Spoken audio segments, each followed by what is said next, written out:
Yeah.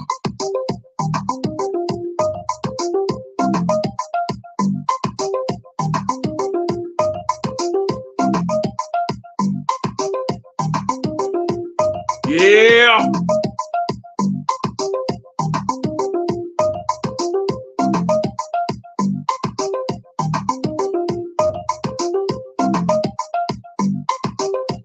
It's that time again, ladies and gentlemen. It's time for the eye test. Yeah, buddy. Your Wednesday night, wind up, wind down, wind around, whatever. But we are here, ready to discuss some situations, circumstances concerning your football team, ladies and gentlemen. And even though this is kind of a slow week to some, here in the Atlanta area, the Atlanta Falcons having concluded their season, we are in the midst of another coaching search. And I want to tell my boy C-Dub, good evening and welcome in also the one who needs no introduction, the one, the only, Winston Thornton. What's going on? Thornton. What's going on, boss? I ain't making no noise. You staying warm up there, man? I know that thing roared up your way like it wasn't nothing. It won't that bad though. It won't that bad. It could have been a whole lot worse. All right. Well, as long as you staying warm and the Georgia Rican C-Dub. What's up? What's going on, C-Dub? Nothing but badness. What's up? we gotta prepare for the Bill Belichick Palooza. And I see Cool C is saying what up? What's going on, Cool C? Brother Wallace Smith, what's going on, bro Wallace? Yeah, we in here ready to fuss. And Mike Geiger, whoa, he in Montana, minus 15 degrees. Ooh, I just felt that, man. I don't even want no temp. Man, I don't even want to talk about no temperatures like that. Minus 15, man, good grief. Man, anything under a negative, you just want to reach out and slap somebody. Hey, man, look here. Hey, that heat on your face you feel after that slap might get you through. Yeah, and for real. Javonshi Taylor, glad you're in the house. What's going on, man? Now, gentlemen, the title and Travis. What's going on, Travis? What it do, gents? Smash that like button. Yeah, please. Thank you.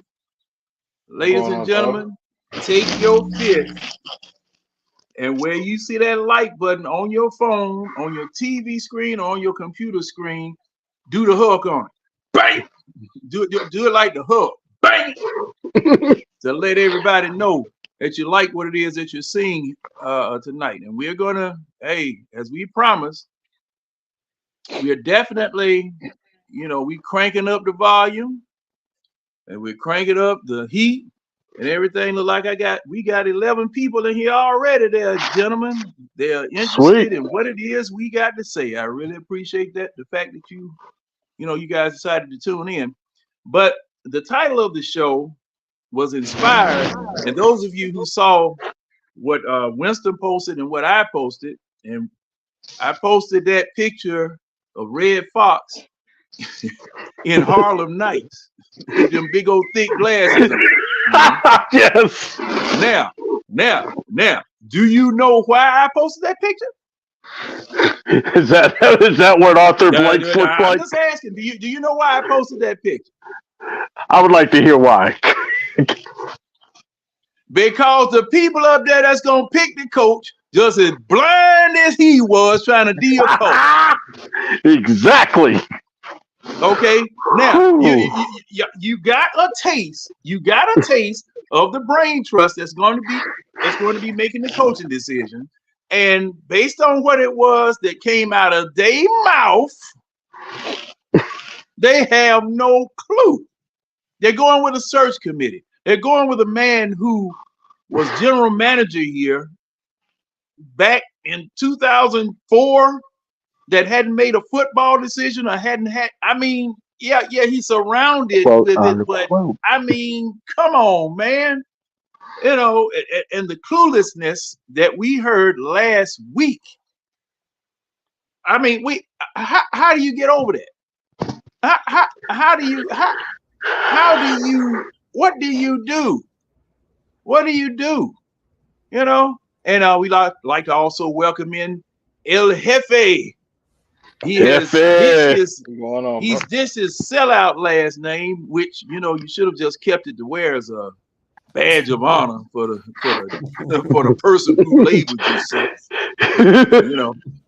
You know, but welcome in, boss. What's up, like I was saying, you know, the faith that I have in the people that are going to be selecting our next head coach, you couldn't measure with a Coke spoon. I'm just going to tell you that right. You can't measure, you know.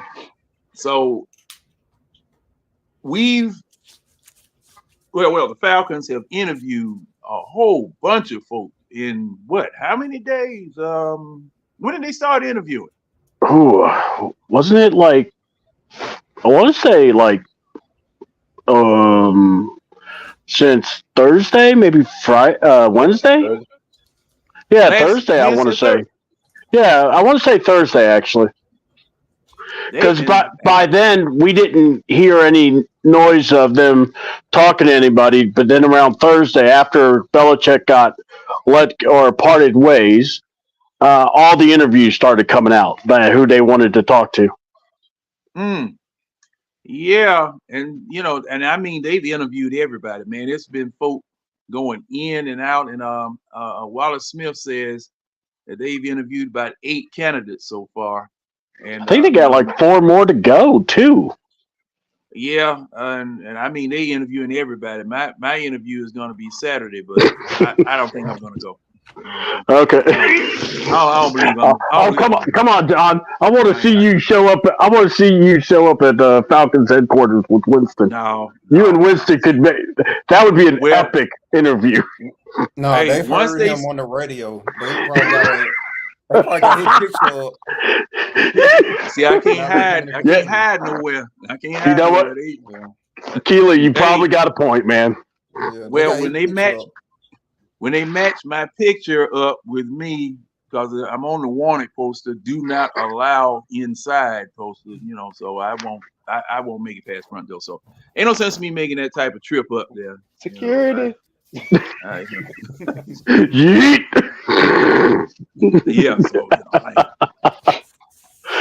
James Holloway, what's going on, James? What's going on? What's up? You know, but either you guys, what kind of preferences y'all thinking about? Who would you like to see and why? And when you give a choice, defend your choice or choices, because we've got a combination of old school, new school, former assistants, former head coaches, people who've been in the NFL, people who have been in the NFL or in college now that may decide to come if the price is right and the situation is right. And my theory was blown out of the water about an hour or two ago, because I understand Dallas is going to keep Mike McCarthy. I'm stunned. Yeah. hey, man. Actually said that might happen. My homeboy said that he was gonna go to Dallas, and I said, "Do you think Bill would sign up for that though?" That was my theory, that Bill wouldn't want to deal with Jerry. You got a point. Yeah. It won't go fly. They would go ahead way too much. Yeah. So my thought was, I bet you Jerry reached out. Bill said nah, and then he was like, "All right, let me stick with McCarthy." That's how I think it went, but that's just me spitballing. Well, that was my suspicion also, because and you know, I'm just going to say this then, opening up to you guys to just tell me what you're feeling about the prospective candidates. But the thing that I was thinking about was that what a stage for Belichick to work his magic on than the Dallas Cowboys. Now, to you guys' point, it would have been some head banging and head clashing, and because you got two diametrically opposed opposites, both egos. Now, I saw an interview earlier today where, and I didn't know this had taken place, but Jerry Jones admitted that he screwed up in getting rid of Jimmy Johnson. Mm-hmm. Wow! He actually said, and I said, what? And I had to, you know how these jokers are doing now, where they'll have the lips moving and have some other words coming out the lips. That's what I was looking at. I was trying to check them lips out. And I said, now I know good and well, are they photoshopping or whatever the hell it is they call it? But I slowed it down, and yes, he said it. Yeah. I screwed up, and I said, whoa, because I never would think that someone like him would admit to doing that, even though we all knew that he had. So, like I said, guys, y'all just, if you have a preference or somebody that you would like to see here, just make a case for them. Okay. Well, let me jump, because I've been hearing so many names, but these are the names that it's like, okay, let's take three guys that qualify in three different spots. Okay, you got your coordinator, right? Even though I'm not big on the coordinator, I am interested in that Mike McDonald from the Ravens. Partially because if, let's say, he decided to bring a certain defensive line coach that used to play for the Falcons, that would interest me. I'm just saying. Like I said, and I hear a lot about how young, but also how he's worked with Harbaugh, not just John, but Jim. So they really have a lot of faith in the guy, and not just that, but some people compared him to a young Belichick. So, like I said, of all the coordinators, he's the one that actually I look at and I'm like, I'm interested in him. He's the one of them all. And I really don't want to do the coordinators, but he's the one out of everyone else. Now, young head coach that maybe deserves a second chance. I like Steve Wilkes, but I'm more impartial with Raheem Morris. And I know that in that game with the Lions, yeah, they were scored on, but man, that second half, they bear it down, and man, it got close. And I was impressed with what he's done with the defense around Aaron Donald, and they found pieces that have basically elevated and been able to help Aaron Donald.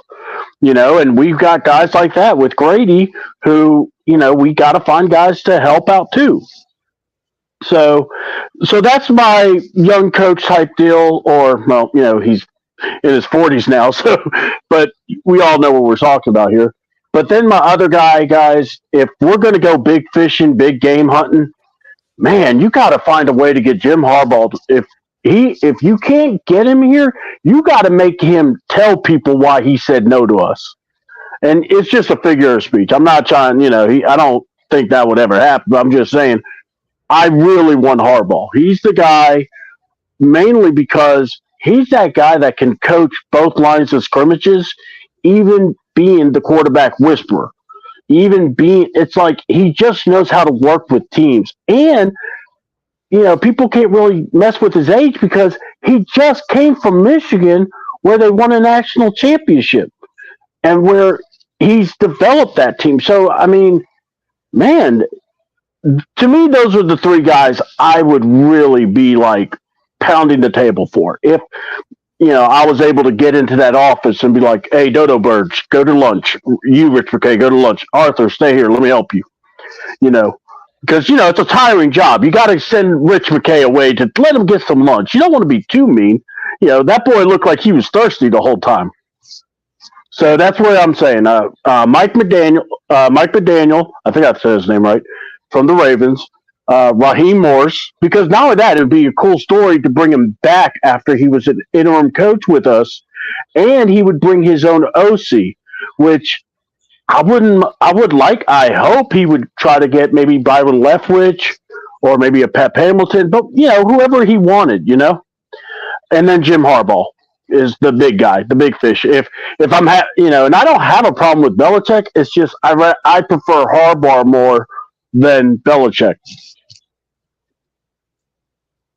All right. Anybody else? What y'all got? Go ahead, Q.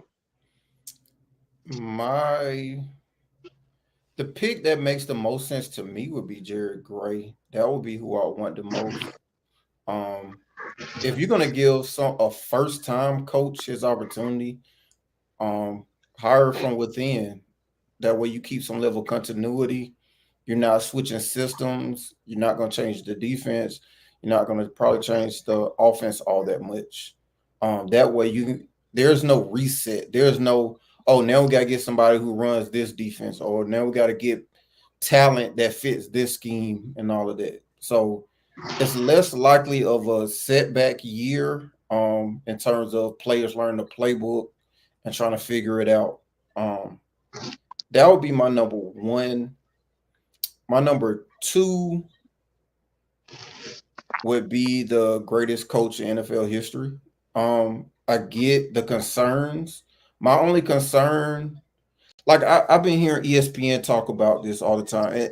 And the thing is, if he brought in somebody, which he has done in the past, to pretty much run the offense while he focuses on head coaching and the defense, then you probably have another championship team at some point. Because I remember Dan Orlovsky and Marcus Spears, they were saying that today. The same thing. Like, this guy hasn't forgot to coach. They won with 4 games and they still had a top 10 defense with Miami and Buffalo in the same division. They still had a top 10 defense, even though that was a terrible team. Yeah. So keep in mind, Nick Saban is older than him. And he just was one play away from a national championship game. I don't buy into he's losing his fastball or anything up here. I think he knows more football in his pinky toe than anybody knows that we're going to interview. I just think that he just needs someone on the offensive side of the ball, whereas which he's had the benefit of in the past. I'm not a fan of Josh McDaniels. Everyone seems to hate him everywhere he goes. But I don't know how you separate the two. So that's the biggest question mark right there for me with him, is that who's gonna coach on the offensive side of the ball. Yeah. Harbaugh, I think he has a history of not staying anywhere too long. And I don't even think he's gonna be. I don't think he wants. I think the same thing everyone keeps saying. Him and the Chargers are pretty much a marriage waiting to happen. It makes too much sense. He's a Charger. He's a California guy. His whole career has pretty much been on the West Coast in California, and they already have a quarterback and they already have talent on the roster. I don't see why he would take us over them unless they don't want him. And I don't think that's so we'll see how that goes. But Jared Gray would be my first pick. Belichick would be my second pick. And if we had to go out of the organization, which I don't see why, then I would say go with Tawwk if we had to take a first-time head coach. Just more so that I think we were going in the right direction. But whether it be Ritter, hopefully not, or another rookie or a young quarterback, at least we've seen Tawwk work with a young quarterback and arguably have with a quarterback that arguably probably had the best rookie season in NFL history. So, I think that's something that people complain about with Arthur Smith, whether or not he could develop a young quarterback. Will slow it. At least we've seen him do it. So, those are my three. All right. Hey, Winston, what you got, man? Batting cleanup. Winston. Man, I mean, number one, man, you gotta go with Bill. You gotta go with Belichick. I mean, you gotta think about it. The man that won 8 titles, 2 as a coordinator and 6 as a head coach. Where else you gonna find that? Like that, just that knowledge alone is invaluable. I mean, when we look at our organization, we done put together good rosters. We done had talented rosters. We just didn't have the coach to get them over the hump. And then that after that presser that came out last Monday, we know that it's a systemic issue. If Belichick come in here, he's gonna clean that up. Point blank period. Rich McKay, he's gonna lose that power that he has. He'll still be CEO, but he's gonna clean up the actual foundation of this team, and that's what we need. The foundation of the organization need to be fixed. That's why we keep stumbling at the last 100 meters. We can't get over the finish line because there's foundational issues. So, you know what I mean? Even beyond that, I mean, like, all right, our defense was rated in the top 10 for the majority of the season. All right, that's cool. But if you really look at it, it's a padded stat because we didn't really play anybody. Thank you. The teams that we actually played that had a top tier offense or a top tier quarterback, they skinned us up. We got blown out because I mean, comparing apple to orange, we playing in the NFC South. We got the weakest division. That's 6 games right there. All you do is keep them low scoring. That's a third. That's a third of your games right there. Yeah. So, I mean, Bill will get us right. Bill will have us straight. Had a defense in the top 10, legitimately in the top 10. And I mean, that's what you need. Like you need an actual captain to helm the ship to right the wrongs that this organization been doing for so long. We got all the talent. We got all the talent that we need. All you need is a quarterback. We may make a switch because we can get off of McGarry's contract this offseason. We can, and it wouldn't hit too hard, and get a defensive end. Now you can respond to a comment real quick, Rusty. A guy who do I need to put it up? Yeah, you can put it up. What was the comment? Rusty comment saying Jared Gray was a reach. The guy's title is assistant head coach. That's his official title on the team. Assistant head coach. Yeah, that's not a reach. I mean, that's actually legit.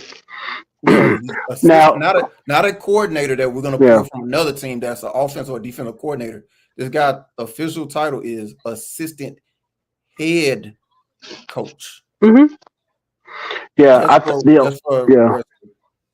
the only reason I didn't mention Jerry Gray, it wasn't anything disrespectful. I actually thought Seattle would want to talk to him or Tennessee. But the other thing is, I want to say about Belichick, I don't have a problem with Belichick. I actually am like with you guys, like-minded, because I'm saying if anyone knows how to come in and kind of see your defense, raise the IQ up some, and look at, and not only that, do we really want to get mad at a guy that wants to take Rich McKay out of here? If that's the true rumor? I mean, isn't that like what a lot of us has said? Rich has to go. I mean, Belichick wouldn't be playing around. I think that was a legit thing Bill told Arthur. I bet you he said it to him as he was about to leave. One thing. I'm all for this team. But I don't answer to him. See, Doug. Yeah, go ahead, bud. Think about it. who in our front office knows more about winning than Bill?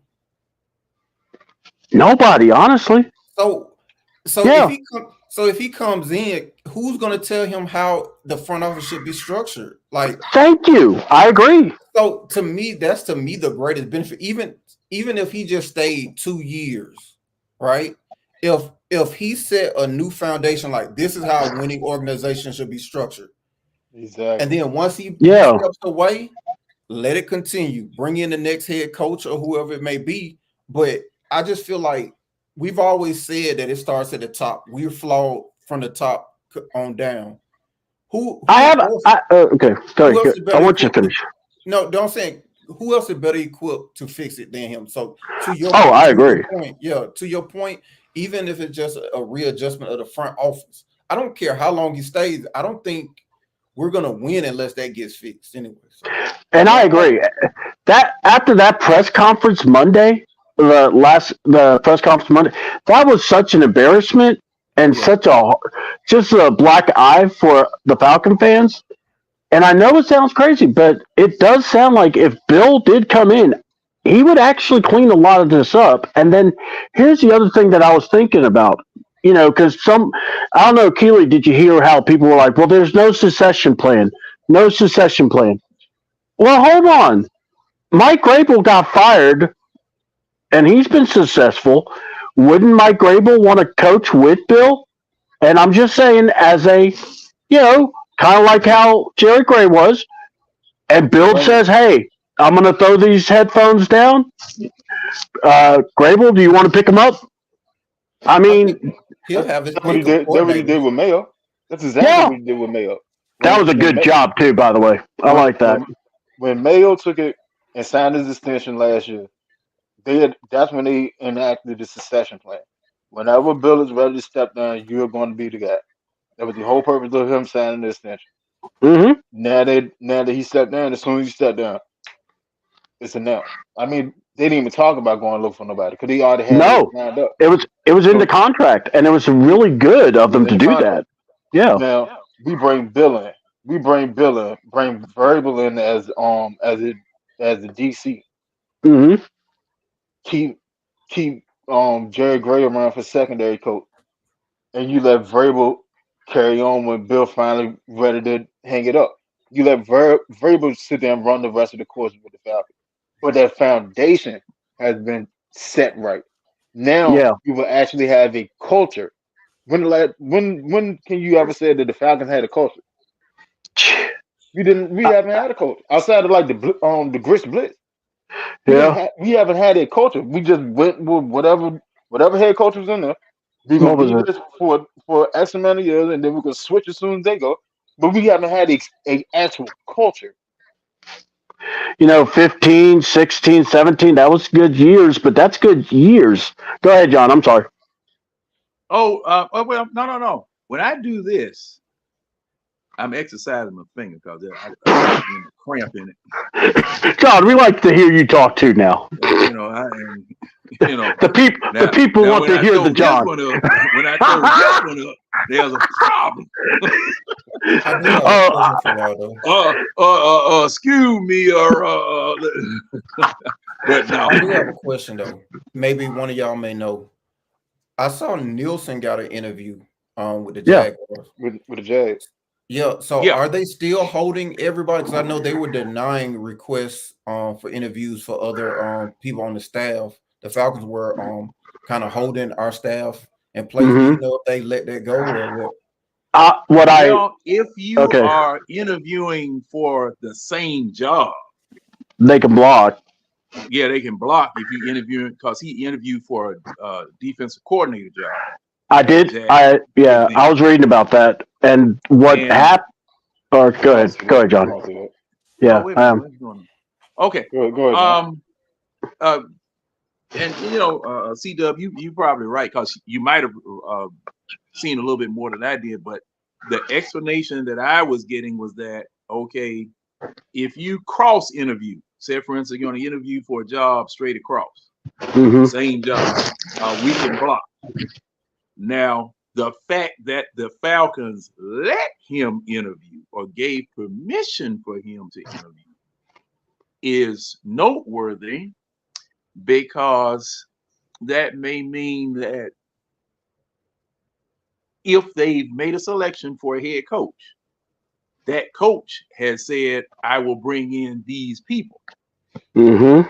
Okay, so that, that may be a tidbit to let you know that we probably narrowed it down or selected someone who wants to bring all of their own people in. And yeah. Go ahead, C-Dub. Yeah, because I was reading, this happened after the Jim Harbaugh interview. So, and I'm not saying it's because of Harbaugh. I'm just saying after they interviewed Belichick and Harbaugh, then they relaxed it, because before they blocked everybody. They blocked Ledford. They blocked Williams. I think Williams was wanted to interview for the Giants special teams, right? If someone, okay. So, but yeah, they were blocking it all. But now, after interviewing the big guys, it got lifted. So yeah, nothing was like where you could read it saying, yeah, this is why. But I'm thinking after you talked to Bill and Jim, you felt comfortable going, all right, guys, if we lose you, we lose you. Right.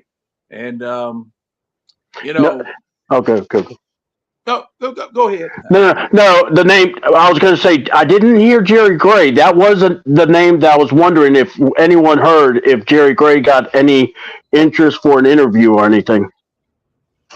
Because I didn't. I was reading about that. I hadn't heard anything yet, but the news. Okay, the news just leaks out. Might be one tidbit. Then next thing you know, about 5 or 6 things are busted loose, and then it'll ease up. Because see, they're letting things slip as they want things to be slipped. If you understand what I'm saying. Mm-hmm. And I see Uncle Steve's in here. He says they also can block because he and other coaches are still under contract. And see, that clears up something for me, because I thought that they had chopped everybody's head. I thought everybody had went to the guillotine. But obviously, the king spared a few of Robin's men so they can run back into the forest. And yeah, I guess it's legitimate where your general manager was there, everything gonna be all right. Hey, he was consoling a lot of guys. Yeah. But hey, y'all, look, there you go. Oh boy, Red is working somewhere. He get in that car, guys. Red is working somewhere. Hey, who? Wait a minute. Red reminds me of that wrestler a long time ago. I'm trying to think of who it was, because they always say, now introducing from parts unknown. What? You saying the Ultimate Warrior? Coming to but are you saying my guy? But that's old Red. Yeah, and but back to the point. The other coaches are still under contract. Still under contract with the Falcons, and I guess it's going to be a situation where whenever the new coach is hired, he will make a determination as to who he's going to keep and who's going to go. Did anybody hear about Arthur Smith actually getting hired to the Saints as the offensive coordinator? Is that true? Because I saw that it was doing that breaking news thing. And I read it said that the Saints hired Arthur Smith as the offensive coordinator. Dude, guys, if that's the DC. Dude, if that's true, I want to see Jameis Winston, and I want to see a session with Winston and Arthur Smith talking about offense. I just need to see that, if that's true. No, you don't. Yes, I do. You know you do too, John. Don't start. No, I don't have that kind of alcohol to be drinking. To even think about no mess like that. Oh, We treated it. Yeah. Hold on. I'm trying to. I see him linked to the Steelers job. Yes. Hold on. I see a report with him linked for the OC for the Steelers. Yeah, because it was an Adam Schefter report. That's why I was asking if that was legit. Oh, okay. All right. Boy. What a miss. Now, let me ask you guys this. Does the Tampa Bay victory over Philadelphia, does that Tampa Bay victory over Philadelphia bring any legitimacy to the NFC South that we weren't that bad? I mean, because see now everybody know that we supposed to be the worst division in football this year. Okay. Yeah. Couple that. I'm thinking. Well. I mean, that was my consensus and what it was that I was seeing. You know, we were just horrible, and then everybody else was saying that we were horrible. However, the way that they handled Philadelphia, who admittedly had been slipping, because you remember Philadelphia was there you go. You just made the point. Yeah. They were struggling. And they were on the road. Yeah, and you know what? I hadn't kept up with them because I thought that they had won the division. I didn't know Dallas had overtaken them and won the division. They had lost like 5 out of the last 6. Yeah. But yeah, when I saw them down in Tampa Bay, I said, "Whoa, what you doing?" Now it was a good thing for us as a fan because it wasn't snowing. Okay, it wasn't cold. And you know that also took away a whole bunch of excuses for Philadelphia because the elements were the 12th man wasn't out there. Okay. But there were 12 men probably. Yeah, that is Philly. That is Philly. But the thing was, for me was that had Philadelphia gotten that exposed, that bad? Jalen Hurts, the way that they were talking about Jalen Hurts. I mean, good grief, man. Those jokers just fell all the way down. That secondary has been bad for a long time. Mm-hmm. Then AJ was out the game too. Mm-hmm. Yeah. Okay. Yeah, once I read that AJ was out, I was like, wow. I was like, there goes their chance because a lot of their big plays can go through them. But they after San Francisco, they just lost their way, and it was just weird. Now that's you're right. Now that San Francisco game, man, the narrative was if Purdy had played in the championship game last year, it would have been the same thing. Now, but. And now, okay, hold on now. Now, Rusty Moore is saying Tampa looks legit. Do they? They all right. So here's the mistake I think people made. They saw Baker, and Baker has this thing attached to him where people just think Baker is just trash, right? And everything on that the defense is the same defense from the championship from Levante David, Devin White, thank you, Thea, Wingfield Jr., like all them boys, it's the same defense that just played in the Super Bowl. It's the same defense. That's why I was like, y'all tripping. And then they still got their 2 receivers on the outside. Yep. They just assume Baker is just so trash that he was gonna bring the whole thing down. But Baker is middle of the road. Like, I'm not gonna say he's elite, but he's good. He ain't bad. Yeah, he ain't terrible, and he's probably the best quarterback in our division. The best quarterback in the division won the division. Yeah. So I saw your post, Keely. Yeah, I saw your post. You give the best quarterback in the division the Super Bowl defense. I think they should win the division. Now, would they win this next game? Probably not. But give Baker a Super Bowl defense, he should win the division against our division. You know, when I saw that game, I mean, here's the thing I'll say about Baker this year.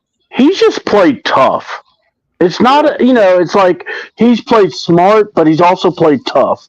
And he really does inspire those guys. And quite honestly, I wouldn't even with the losing streak that Philly was on, it felt like Philly overlooked them. Like they just felt they just had to show up. And it's, football, look, at any given Sunday or any given Monday, you could lose a game. And I think Tampa got them at the right time.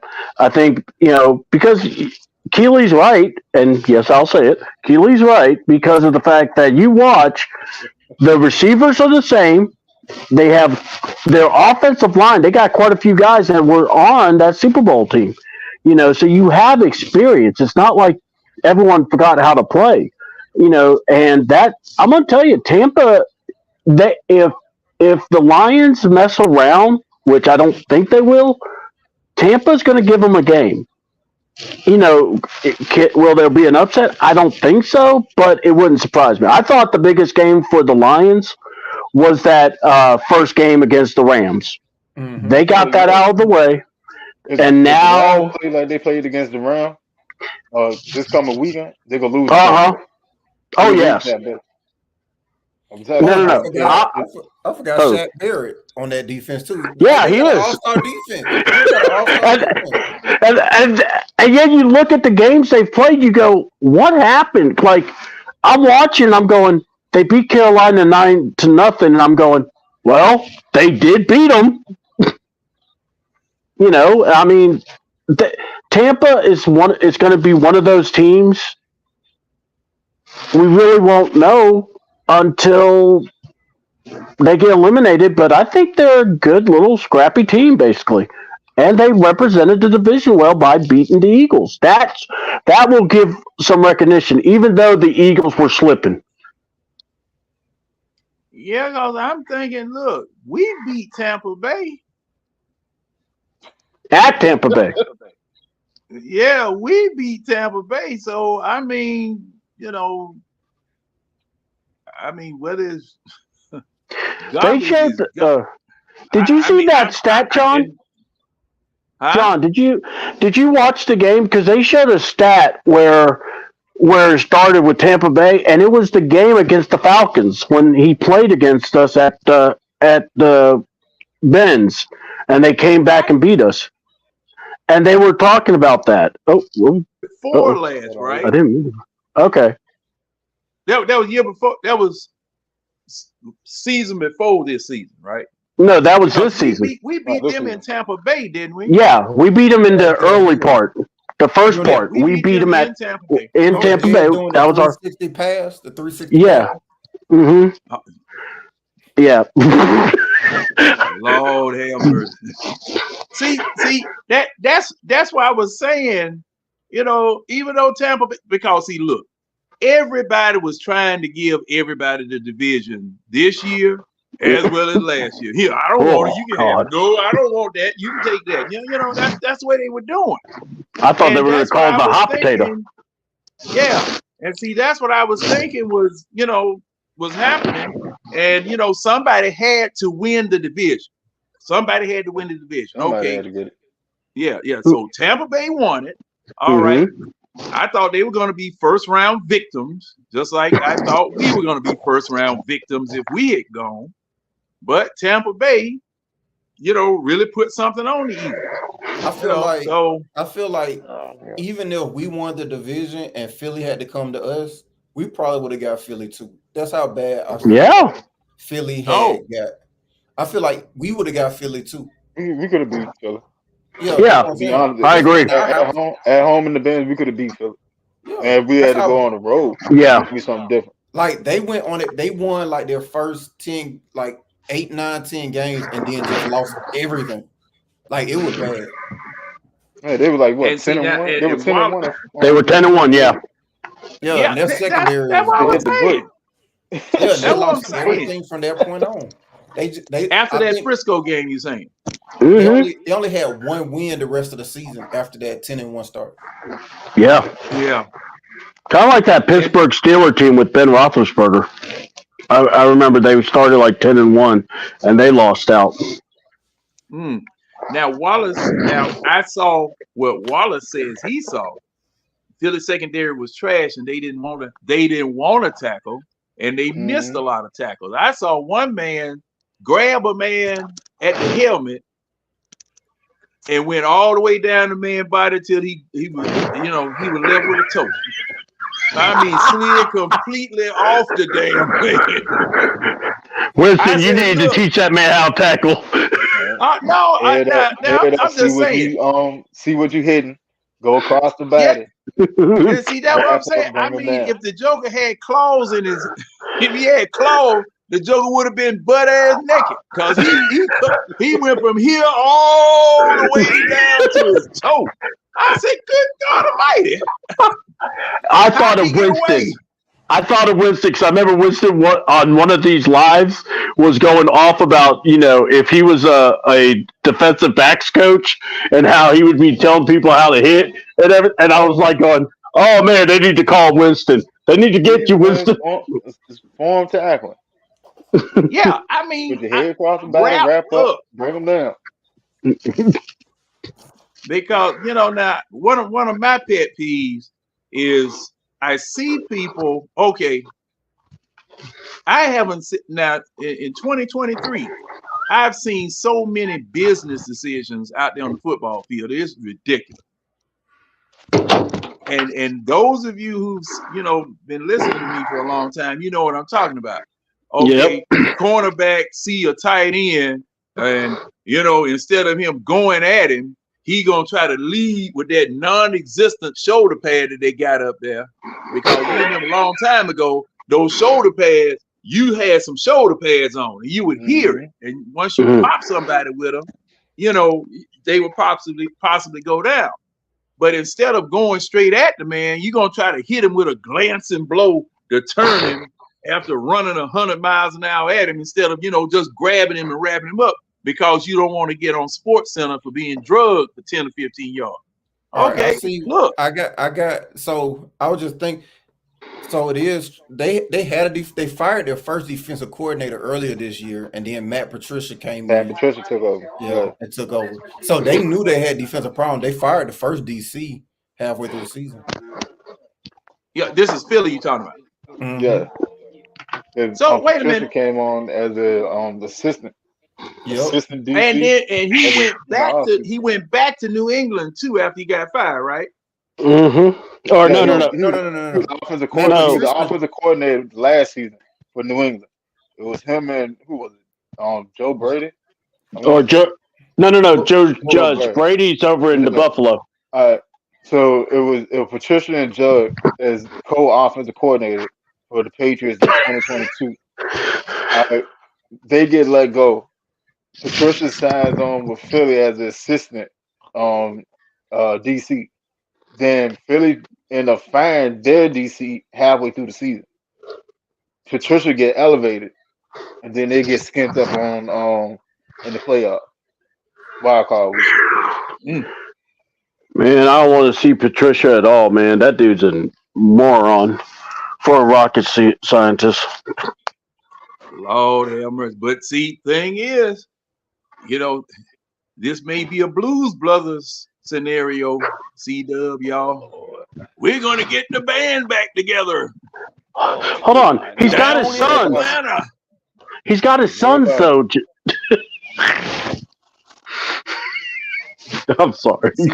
Well, hey, man, see, and I don't think so either. Well, what was that? What was that, Winston? I said I agree with Wilder. I don't think so either. It's possible they mess around and get balance next week. Playing if those wide receivers get those alligator arms again. Right. Tell you what, that cold weather playing against Miami helped them out. They know they used to that cold weather. Miami ain't built that. But yeah, who they playing this week? Buffalo, No, Kansas City at Buffalo, and Buffalo the gonna skin them up. Texans at the Ravens. Buffalo gonna skin them up. Yeah, now this Buffalo can might beat the brakes be. out of people because they can sit there and run the ball on. Yeah, cause see, they admit whether they want to admit it or not, they miss number 10. They miss him. Mm-hmm. They miss him. Man. Game breaker. Now look at what Anthony Moss said. He said Eagles were doomed before the start. Sirianni tried to make Hurts a pocket passer, and that's not him. Had a top offensive line and refused to run the ball. Looked kind of similar to a head coach who used to coach here. Is Sirianni an offensive coach or a defensive coach? Because I don't know. I never heard of the dude. I had never heard of the dude. You know, him and the dude up there in Detroit. I was just looking at their press conferences, and I remember 92-9 the game, both Carl Dukes and Mike Bell laughing at the man's press conference. Yeah. Oh, God, were they ever. If we get them down on the ground, we're going to bite them on the knee. If they happen to get up, whatever toe I can get a hold of, I'm going to grab that and I'm going to bite that too. We gonna go at them and we ain't going to never stop and all that. And I was listening to it. I said, good God Almighty. Hey, John. My own heart. Yes. Hey, John. And they were talking about how professional Arthur Smith was and how professional he was. Yeah. I remember that. I remember it. Oh, man. Them jokers, man, they were drinking. Well, I'm not going to say that. They got to go to Nolans now. Because, man, to get rid of a coach in 3 freaking years, that doggone quick. Oh boy. But look at Dan Campbell. I mean, not just, you like we just asked, well, what's Nick Sirianni? Is he an offensive guy, defense? Dan Campbell's a football coach. That's it. He's a football guy because, he's not like the cerebral quarterback kind of break you down, but the man just gets people behind you and believes in you. And here you have Jared Goff in a moment where everyone's thinking, oh, they're going to run the ball, bleed the clock out. No, they're going to throw it. And it's like, it's because he's like believed in Jared Goff, and Goff rewarded him. And it's like, you saw how the emotion was for the crowd, but it's like really awesome when you saw in the locker room when he goes, hey, Jared, you're good enough for us. And that's freaking awesome. And I know the whole kneecap things people made fun of, but my thing was, like you just said, John, a man after my own heart. That man understands football. You got to get it down to it's a man whoop a man. Yeah. And I remember New England had a motto. This just came to my mind. Do your job. Mm-hmm. That has always been New England's motto for everybody to do their job. And our motto soon. Yeah. Soon gonna be our motto. And yes, ladies and gentlemen, that was Red Rose, who's decided to be incognito for the first few minutes. And the Red Ninja? And slip in and lend his voice like a poltergeist. See, I was looking around the house. trying to see where the hell that voice was coming from. I have one Bible in one room. That's all I got. And I need more than stuff like that going on. I need more than that. I got a couple. It holds my coffee table up. That's not gonna help me over here, C-Dub. You too far away. I got your back, John. Yeah. Hey, just tell the police in the hospital what the hell happened. John, you and me might be the only local Atlanta people around on the podcast. Unless Keelan. Yeah. Yeah, but we ain't gonna hold it against them. We ain't gonna hold it. Hold on. I'm in the Keely in town. Yeah, Keely's in town. Keely, you in town? Yeah, I live in Brookhaven. Excuse me. Yeah. There we go. You know, he's up. Hey, Red. He's up off of 85. Yeah, he had to. He's up off. He's above Buckhead. Well, look, I live in Winder. He's in Brookhaven. Hold on, I live in Winder. I got tired of my car getting broken into. I had to move. Yeah, I understand. Hey, ain't no fun. We understand. There ain't nothing wrong with that, I Keely. understand completely. But man, now I had a girlfriend call your stove right out my damn yard. What a way to end a relationship. Oh, hey man, yeah. That'll do it. That'll do it. I know you said you had a girlfriend. She was like, man, I ain't coming over here no more. God, man, look. Let me tell y'all something. You ain't lived until you had to pick up somebody in the back of Bankhead Court. Oh boy, tell them, John. They don't know nothing about picking up them project girls. Come on. Entrance court. Oh man, this is the eye test after dark. And now I'm gonna tell you, she was worth it. She was worth it. But doggone it, you talking about head on a swivel. Hey man, again, I needed somebody on the top of the car in the machine gun nest. just swinging around. I got you. And not get distracted. Hey, I'm just trying to say. Now, I'm looking at the weather in Buffalo, New York for Saturday. Now, today, tomorrow, and Friday, it's snowing. And yeah. Hey, man. Shoot, when I saw when they canceled the game on Friday. What was that? What was that, Winston? I said I figured we're going to snow there because we're supposed to get snow again Friday. Yeah, we're gonna have another shot of something coming either Friday or Saturday coming here. So it's gonna pass by up there before it gets to us. And game time is supposed to be 12 degrees. Woo! Well, at least Mahomes' helmet won't crack. Well, shoot, it may shatter. Hell, man, look. Man, oh boy. Now what Virginia got to do with Buffalo? Because Virginia's up there. It's on the way. That weather system is gonna come a lot of the weather that New York we get down here. We get it less, but we get down here. Okay.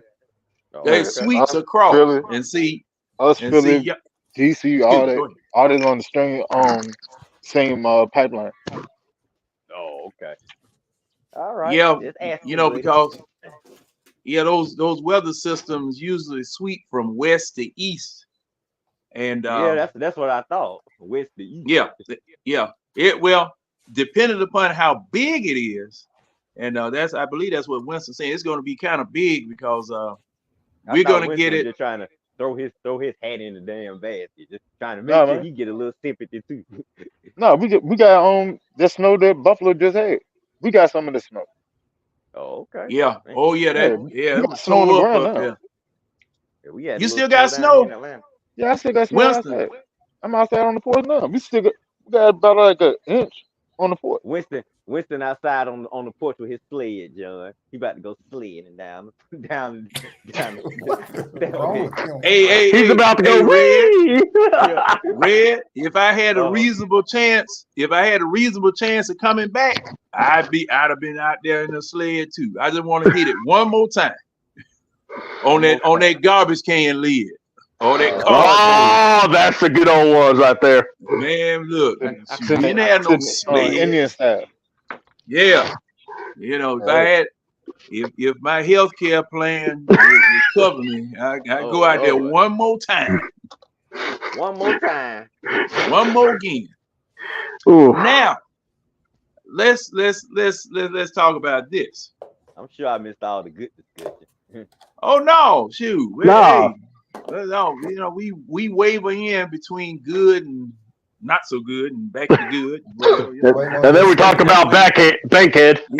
Yeah, that's the way the show flows. That was part of the good discussion. Yeah. Bring that sermon. What'd you say, Keely? I said we're waiting on that red sermon. Yeah, we gotta get that red fire. Oh well, it's plenty to preach about. But we still need to wait for some decisions to happen. But I like Harbaugh coming in, and Belichick, we might be stuck with him. But I don't want Belichick. All right, I already made that clear. You want Harbaugh? Why do you want Harbaugh? He don't win every place he don't be. He didn't win in San Francisco. He didn't win in Stanford. Oh well, y'all talking about championships? Okay. Well, he's a winner every place he's been. He's improved each program or team every place he's been. I'll say that. Is that better? Is that better, fellas? For y'all nitpickers. Well, okay. Now that you said that, now that Keely said that, now, can we create a tier? Would you put Harbaugh and Belichick up at the top of the tier, or would either of those two be a tier below the other? Oh no, I'd give them top tier. They're top tier. Yes. As far as available coaches, yeah, they're the top tier. They're the most wanted right now. Harbaugh ain't on the same tier as Belichick though. I say he is for one reason. Okay. Because when you get to interview him, it's also they're interviewing you, and that's where like with Harbaugh, there's a potential of him. Like if your coach has a potential of, input on the personnel, then you should, that's to me qualifies you as that tier. And not just that, but even though he's not won a chip in the NFL, the man has won everywhere he's gone, and he's made the teams better. And the teams didn't have a direct. San Fran did with Tom Mazzulla, but then they rebounded and got our guy. But what I'm saying is, at least though, they've always tried to find a way to keep with the teams and keep everything going. So I do believe Jim Harbaugh is. I'm not going to say equal, maybe we're saying a step, but I mean they're in the same tier.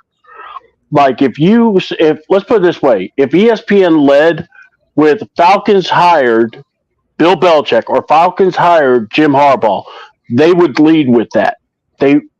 So that to me puts them in the same tier. Well, they would lead with it. I just don't. I think people forget something. Like it went bad in San Francisco. Like they ran him out of there.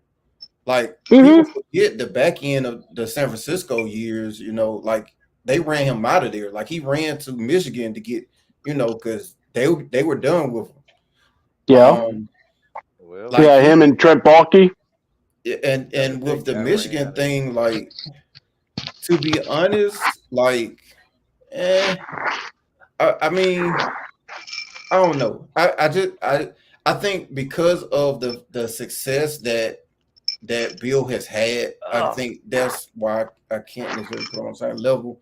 I think in terms of desire to have a coach, I get it. Both you are equally probably desired. But man, like we're talking about a coach that's like a couple games away from having the most wins in NFL history.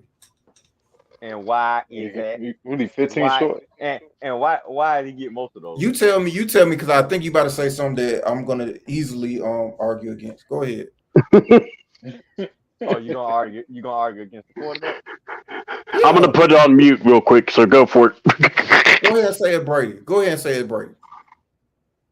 Well, what was he winning before Brady? So all right, so when do you think Brady became Brady?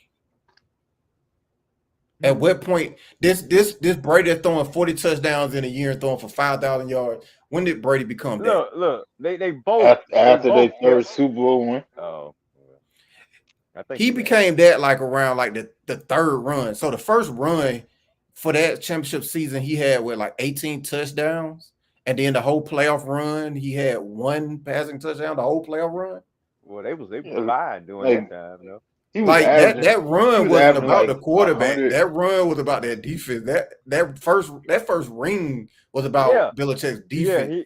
It was the defense and the kicker. The defense and the kicker. The second championship run. The defense, the kicker, and the videos. That's about it. The second championship run, you saw. Brady just wasn't gonna lose it. He wasn't fit to sit there and throw 8 touchdowns in a game, but he wasn't gonna lose it for you. That third one, he had that third playoff run. He had like 5 touchdowns to 0 interceptions. That's when you start saying, "Oh, they got somebody." But before that, like you never saw him light it up until he got with Randy, because he never had like a dominant receiver until he got Randy Moss. Like, so you never saw him putting up like Peyton Manning numbers. Okay, they never got him one. When they got but one thing, now I'm gonna tell you something that I liked about the New England Patriots. They ran the best screens I've ever seen. That wide receiver screen that they used to run. Now it must have been illegal. They must have been holding folk or doing something. But man, those screens, because see, that's all New England was doing. You talking about with Kevin? I mean, most of I can't say that what I was about to say. But New England used to run some of the best screens I've ever seen back in the early days, when they were on their way to the Super Bowl a couple of years afterwards. I mean, those jokers, man, and then they had this let me see. What's that other boy? The other little small receiver. Troy Brown. I mean, Troy Brown. Was it Wes Welker? Troy Brown, Wes Welker, Danny Amendola. All of them were getting dunked. Julian Edelman. Deion Branch. Deion Branch. Brady was winning with these sorry scrubs. But here's the thing, like he when you look at the list of defensive talent that he drafted, everyone from Ty Law, Richard Seymour to like Willie McGinnis, like he had, but they were there. Man, he had some like legendary stars on that defensive side of the ball. Like he did. That helped Brady the first 2 years. Wait a minute, who we got a linebacker? We got a I'm sorry. Bill Romanowski. Yeah, Vince Wilford. He drafted Asante Samuels. He drafted with Dante Hightower. You talking about Willie McGinnis, Tyler. Yeah. And then that's just on the defensive side. Of course, I mean the two big on offense. He got it Brady and Gronk. Like now, Killer too. Oh, wait a minute. Teddy Bruschi, somebody. Teddy Bruschi. Now, did Parcells? Hold on, and your boy on the head coach, the coach for the Titans. Yeah, Grable. Grable, yeah. Now, Lawyer Malloy Brown before Belichick wasn't. No, but he was on the team. Lawyer Malloy was on the team for a little bit. Yeah, like for their first runs or so. Yeah, he came. He traded his ass after the first Super Bowl. Yeah. Or was he a free agent? I thought he left and came to us as a free agent. I think he did. He did. Now that's why I called his name, because I thought Lawyer Malloy played here for a minute. Yeah, he did. Yeah, he did. He came to us as a free agent. Oh, yeah. He played with us. When Matt Ryan was around. Because Bill doesn't like to pay nobody. That's another thing I like about him. Right. And he traded Malloy right before he was finna get paid. Oh man, shoot. Look, he just keeps on winning. And he keeps on winning. He don't pay nobody. Oh man, he had a quarterback.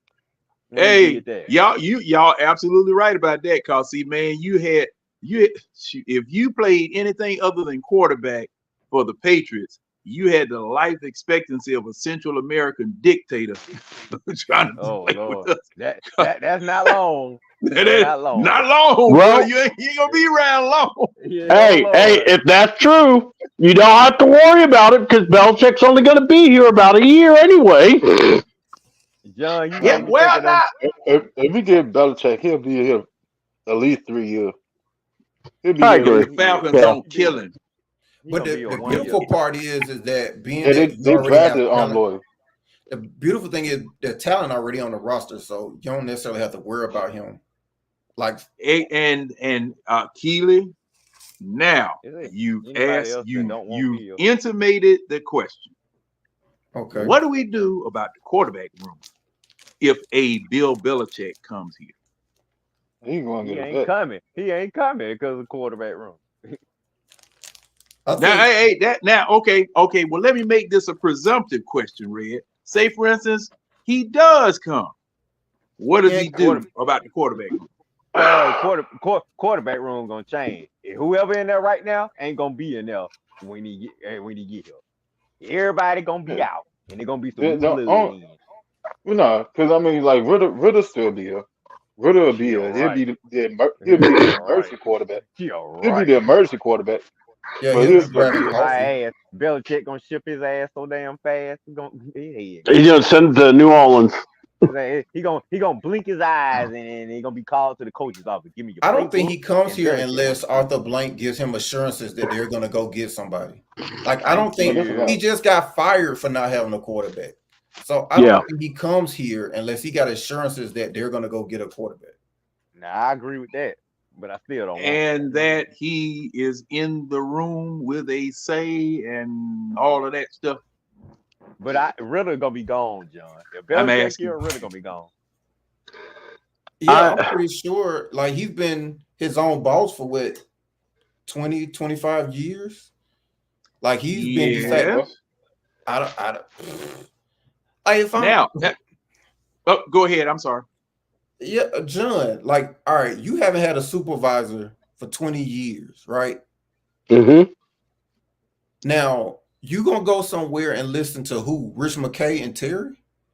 Hell no, not no damn. No, I'm not. That's lawnmower man. Why would he listen to the lawnmower man?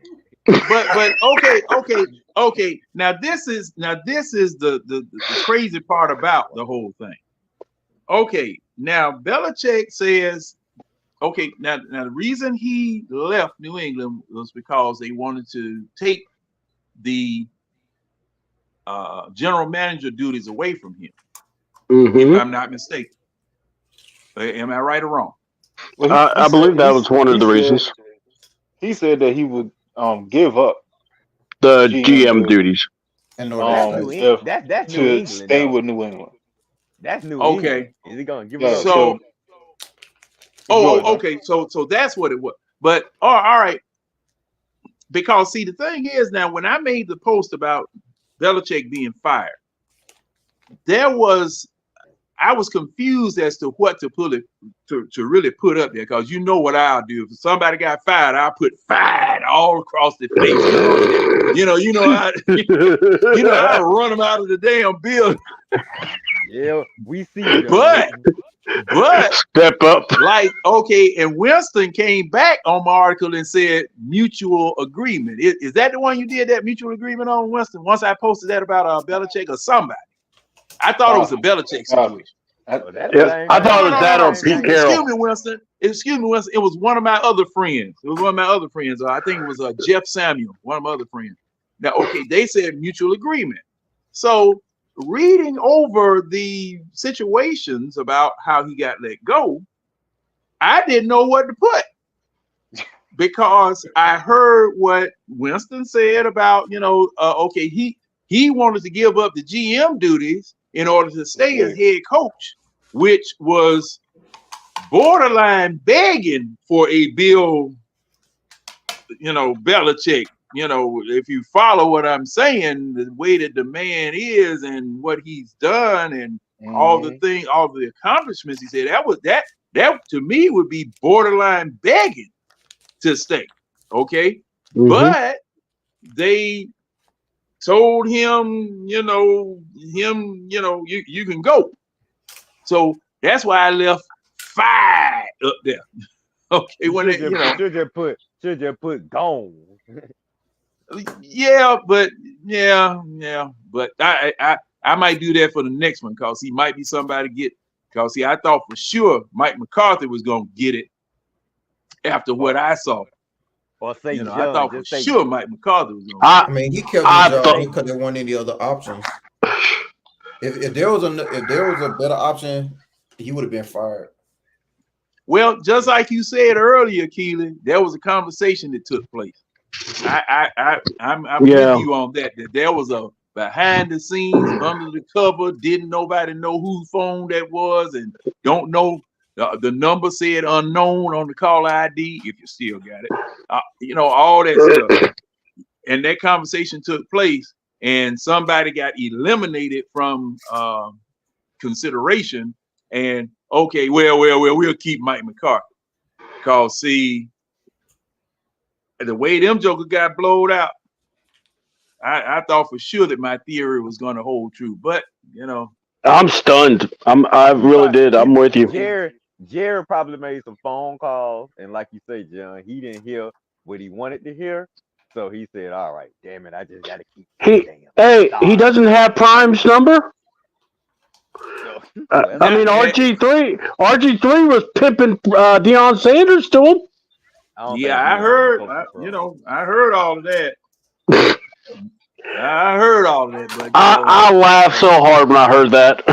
I was like, "What? Who the hell is RG3 trying to pimp?" He's like going, "Look, I'm telling you, Deion Sanders can win you a championship. He could take you to the promised land. He knows how to coach men." I'm going. RG3 still trying to get back in the league. Exactly. As a what? As a what? Quarterback. A star. As a quarterback? Yeah, he's trying to get back in the league. He said, he's still trying to get back in the league. He said he can start, John. He's ready. Tell him to file. Go ahead and file them paper. Tell him to go ahead and file them paper, man. I don't know about starting, but he's trying to get back in the league. Well, he was good as a backup. I don't know why he could have stayed a backup in Baltimore. You know what? He could go to play for the Jets. No. Well, now wait a minute. Now Aaron Rodgers was trying to make a doggone comeback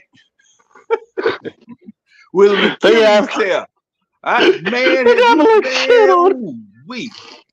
And now, okay, got something for y'all. Speaking of quarterbacks. Speaking of quarterbacks. You had a quarterback from the school of sit and wait, do good this weekend. And then you had a quarterback from the school of stardom.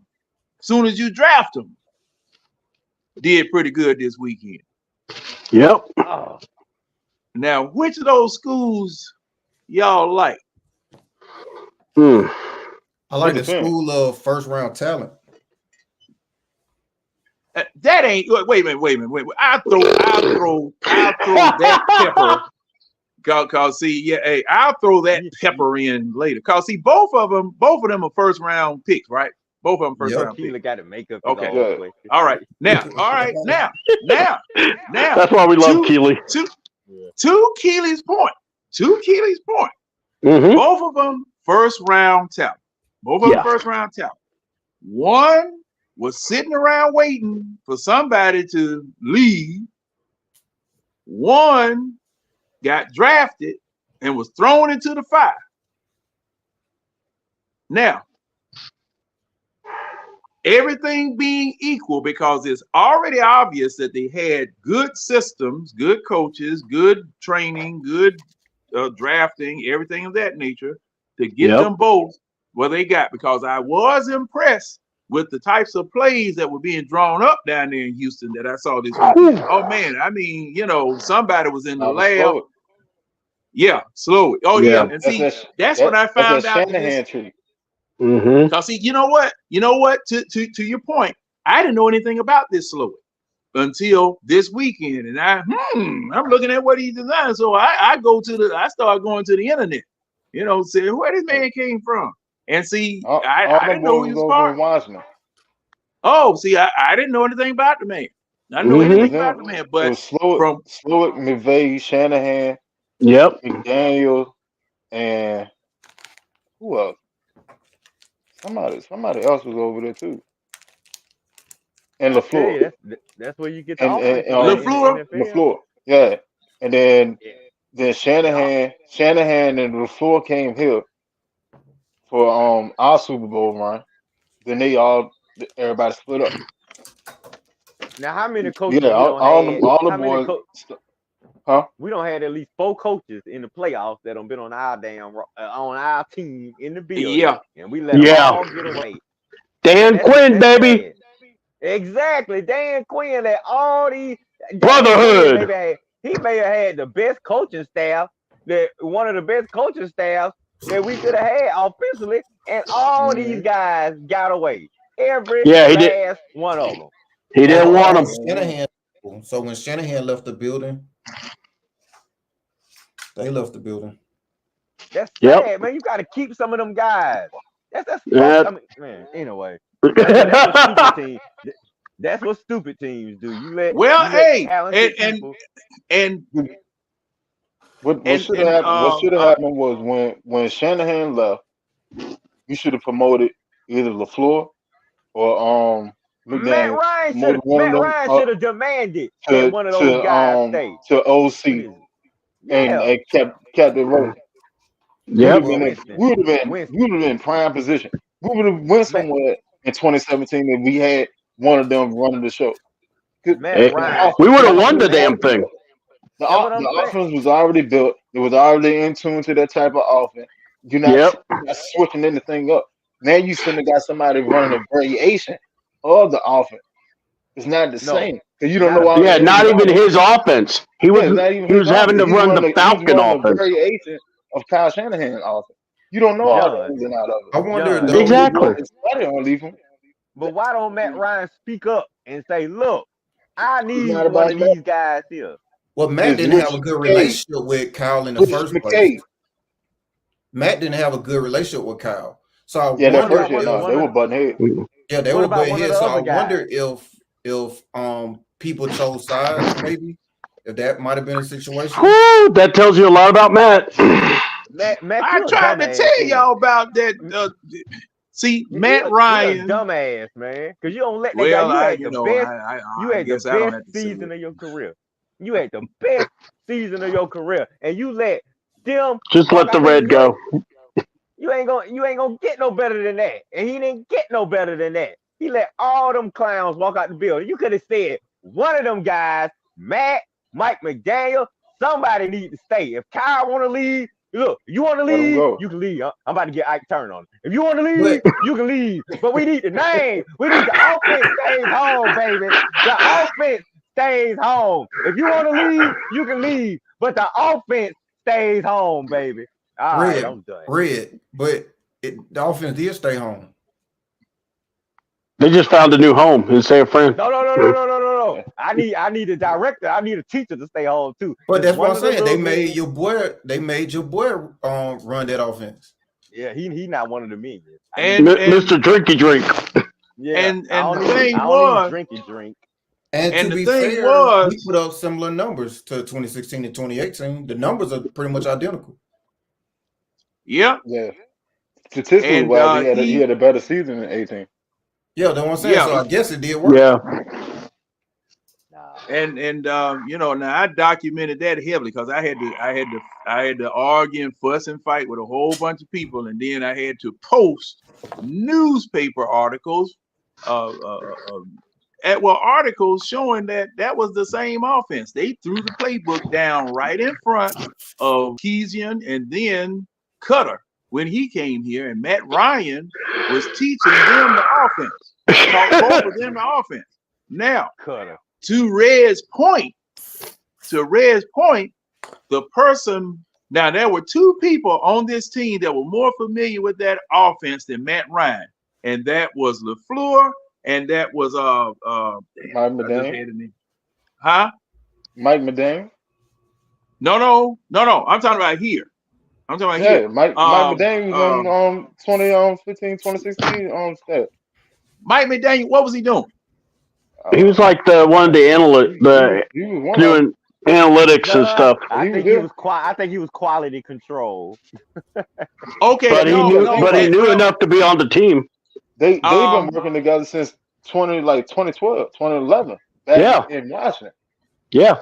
They was there when RG3 first came in the league, and Kirk Cousins. You're not thinking about Musgrave. That's another one then. I was thinking about Musgrave. I was thinking about the backup quarterback. Matt Schaub, because he was Matt Schaub's offensive coordinator when he was with the Texans. Yes, he was. You're right. And see now, and this is the crazy part. You got Matt Schaub here as a offensive analyst. You know what? Right now, you might well say he the damn cafeteria worker. Because what is he damn doing? He ain't doing nothing either. He just if your Red, if your GM a cafeteria worker, he's a food server. Guys, man. Schwab should have been working with the offense. Guys, Terry did a hell of a bird watching seminar. You missed it on Saturday. He taught us how to catch the falcon, and then he taught us how to let it go, and then he started consoling everybody. This guy does it all, y'all. Yeah, except for answer questions. A true Renaissance man. Yeah. Yes. Yeah. Man for all seasons.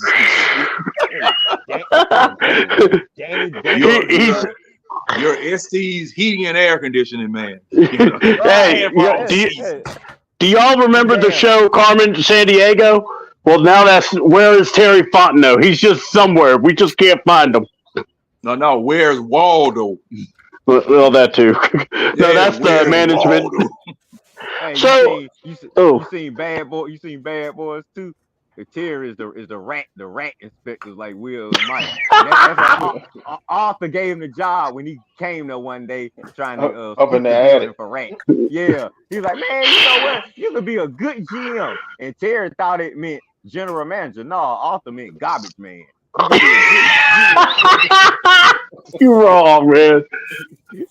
Hey, so John, you asked about the sit them or let them watch and then or start them right away. Mm-hmm. That's because you could go either way, but man, I'm like Keeley. If you're the first round talent and you could play them. What are you waiting for? The only reason we didn't see Love was because you had Aaron Rodgers in front of him, but yet, obviously to sit him, but I mean, what was it? Did you all by any chance hear what was it? Nick Bosa said about Green Bay, saying that, playing against the Packers is tougher this go round because Jordan Love is actually listening to his coach and not freelancing. Because when we played Aaron, he would freelance a lot, and we just Hey, what? Yeah, I know. I don't know. That was weird. I was just talking. I saw everything in circles. I'm like, what the heck happened to us? Yeah, man. Must be that poster guy John was talking about. Yeah. What? Red, did you just take out John? What happened now? Oh, I didn't, John. That ghost took everybody out. Yeah, ghost. All right, we got the Winston show. Go ahead, C-Dog. Go ahead and finish your statement. No. Okay, so what was it? On Dukes and Bell, they talked about it a little bit, and I didn't know if y'all got to hear it.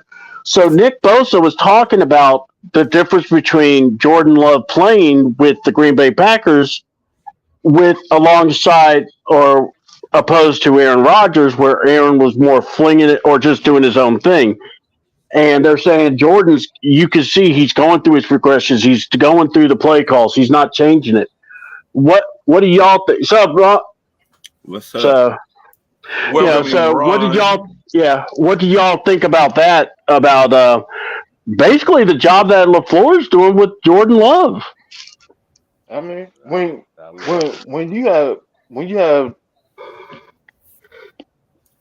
a play caller that actually know how to design and call plays within the rhythm of the game, then you go ahead and go along with it. Now, unless you see him just messing up, then you go off schedule.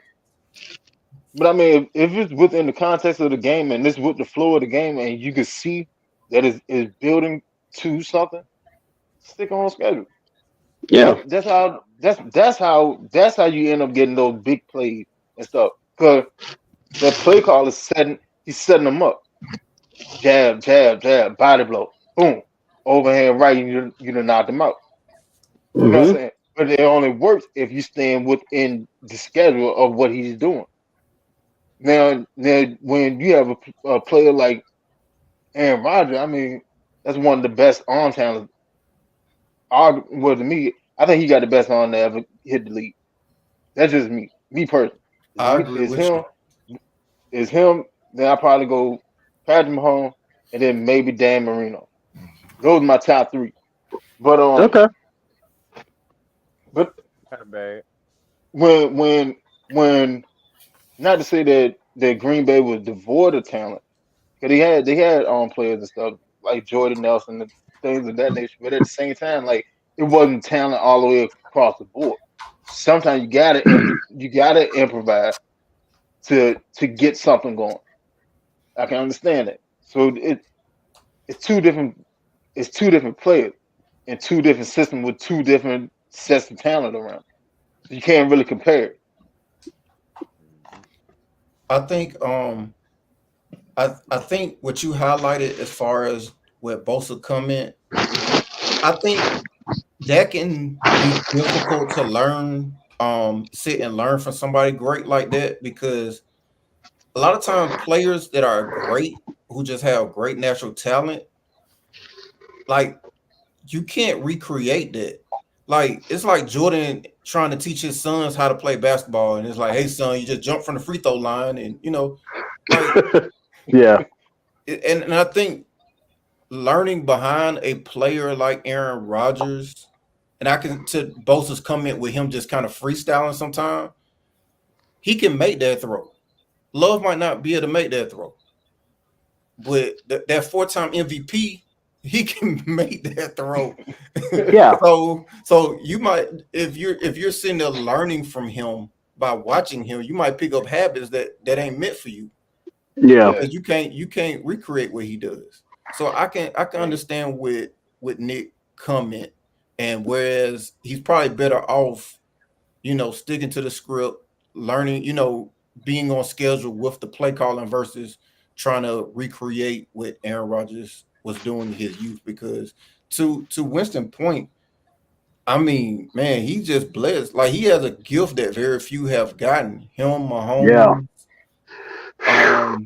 Elway, like that arm talent is just different. Yeah, they could just fling that football. It's just amazing. And look, I was just stating, it's just really impressive when you look at what LaFleur did. And I got to go here. I just felt like that Green Bay Packers game meant more, or that game against the Cowboys meant more to him because he really wanted to stick it to Dan Quinn too. Because he called a heck of a game. He really did. Anyway, my bad. I think that was personal right there. In my opinion, that was personal. Like people said we went to the Super Bowl just because Dan Quinn. They ain't all the coaches we had on that team. They don't remember all the coaches we had that year. Exactly. So they kept on saying, "Oh, y'all going to the Super Bowl just because Dan Quinn." No, we had legit coaches on that team. So Dan Quinn had nothing to do with us going to the Super Bowl. I mean, Dan Quinn, he got that defense on track, but that was after the bye week. Right. Yeah, he was the coach. Hey, Ron, I'm going to say this. Ron, to your point, and see, I didn't think about that, but you absolutely right, Ron. That was personal. And it was personal, in my opinion, because you didn't hire me as offensive coordinator when Shanahan left. Right. Now I'm gonna show you exactly what I did. I finna show you better than I did tell you. I finna kick your ass. Yeah. And I finna set an example of how to kick your ass. Yeah. And it is what it is. You can't say shit now.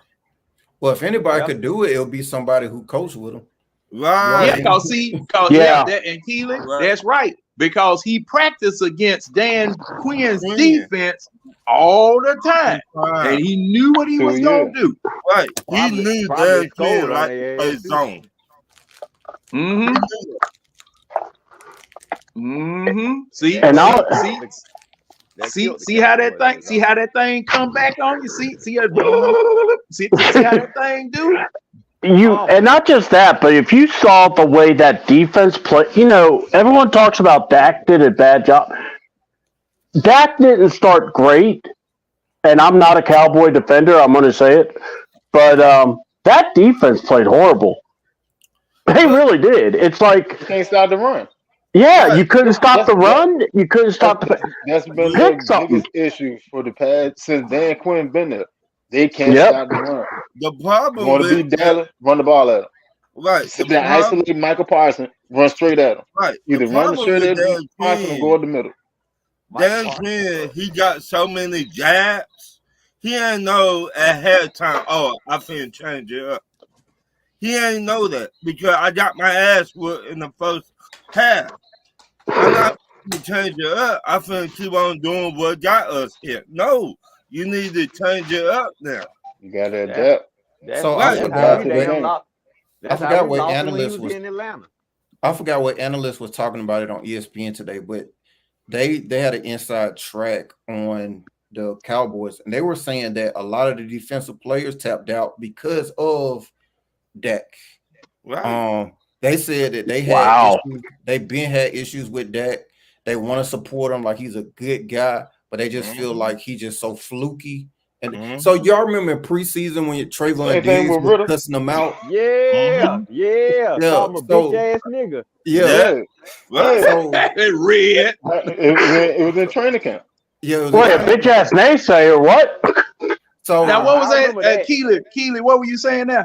So it was reported that a lot of players on the Dallas team they want to believe in Dak, but they don't necessarily believe in Dak. So when you see instances like that in training camp, and so the comments that were made on ESPN was that a lot of the players, once they saw him throw that pick six, a lot of the defensive players were just like, bruh, here we go again. He about to blow it again for us.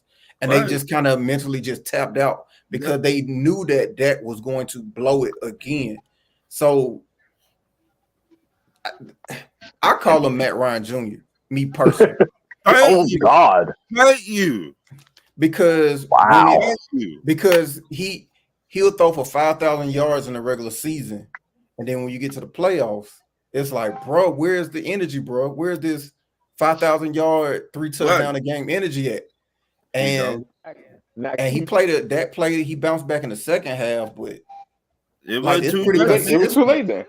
Yeah, it's pretty consistent though. His last 3 playoff games, when you look at the numbers, it's like, bro, where's this 300-yard, 3 touchdown energy that you got during the regular season? Where's it at? And he don't show up.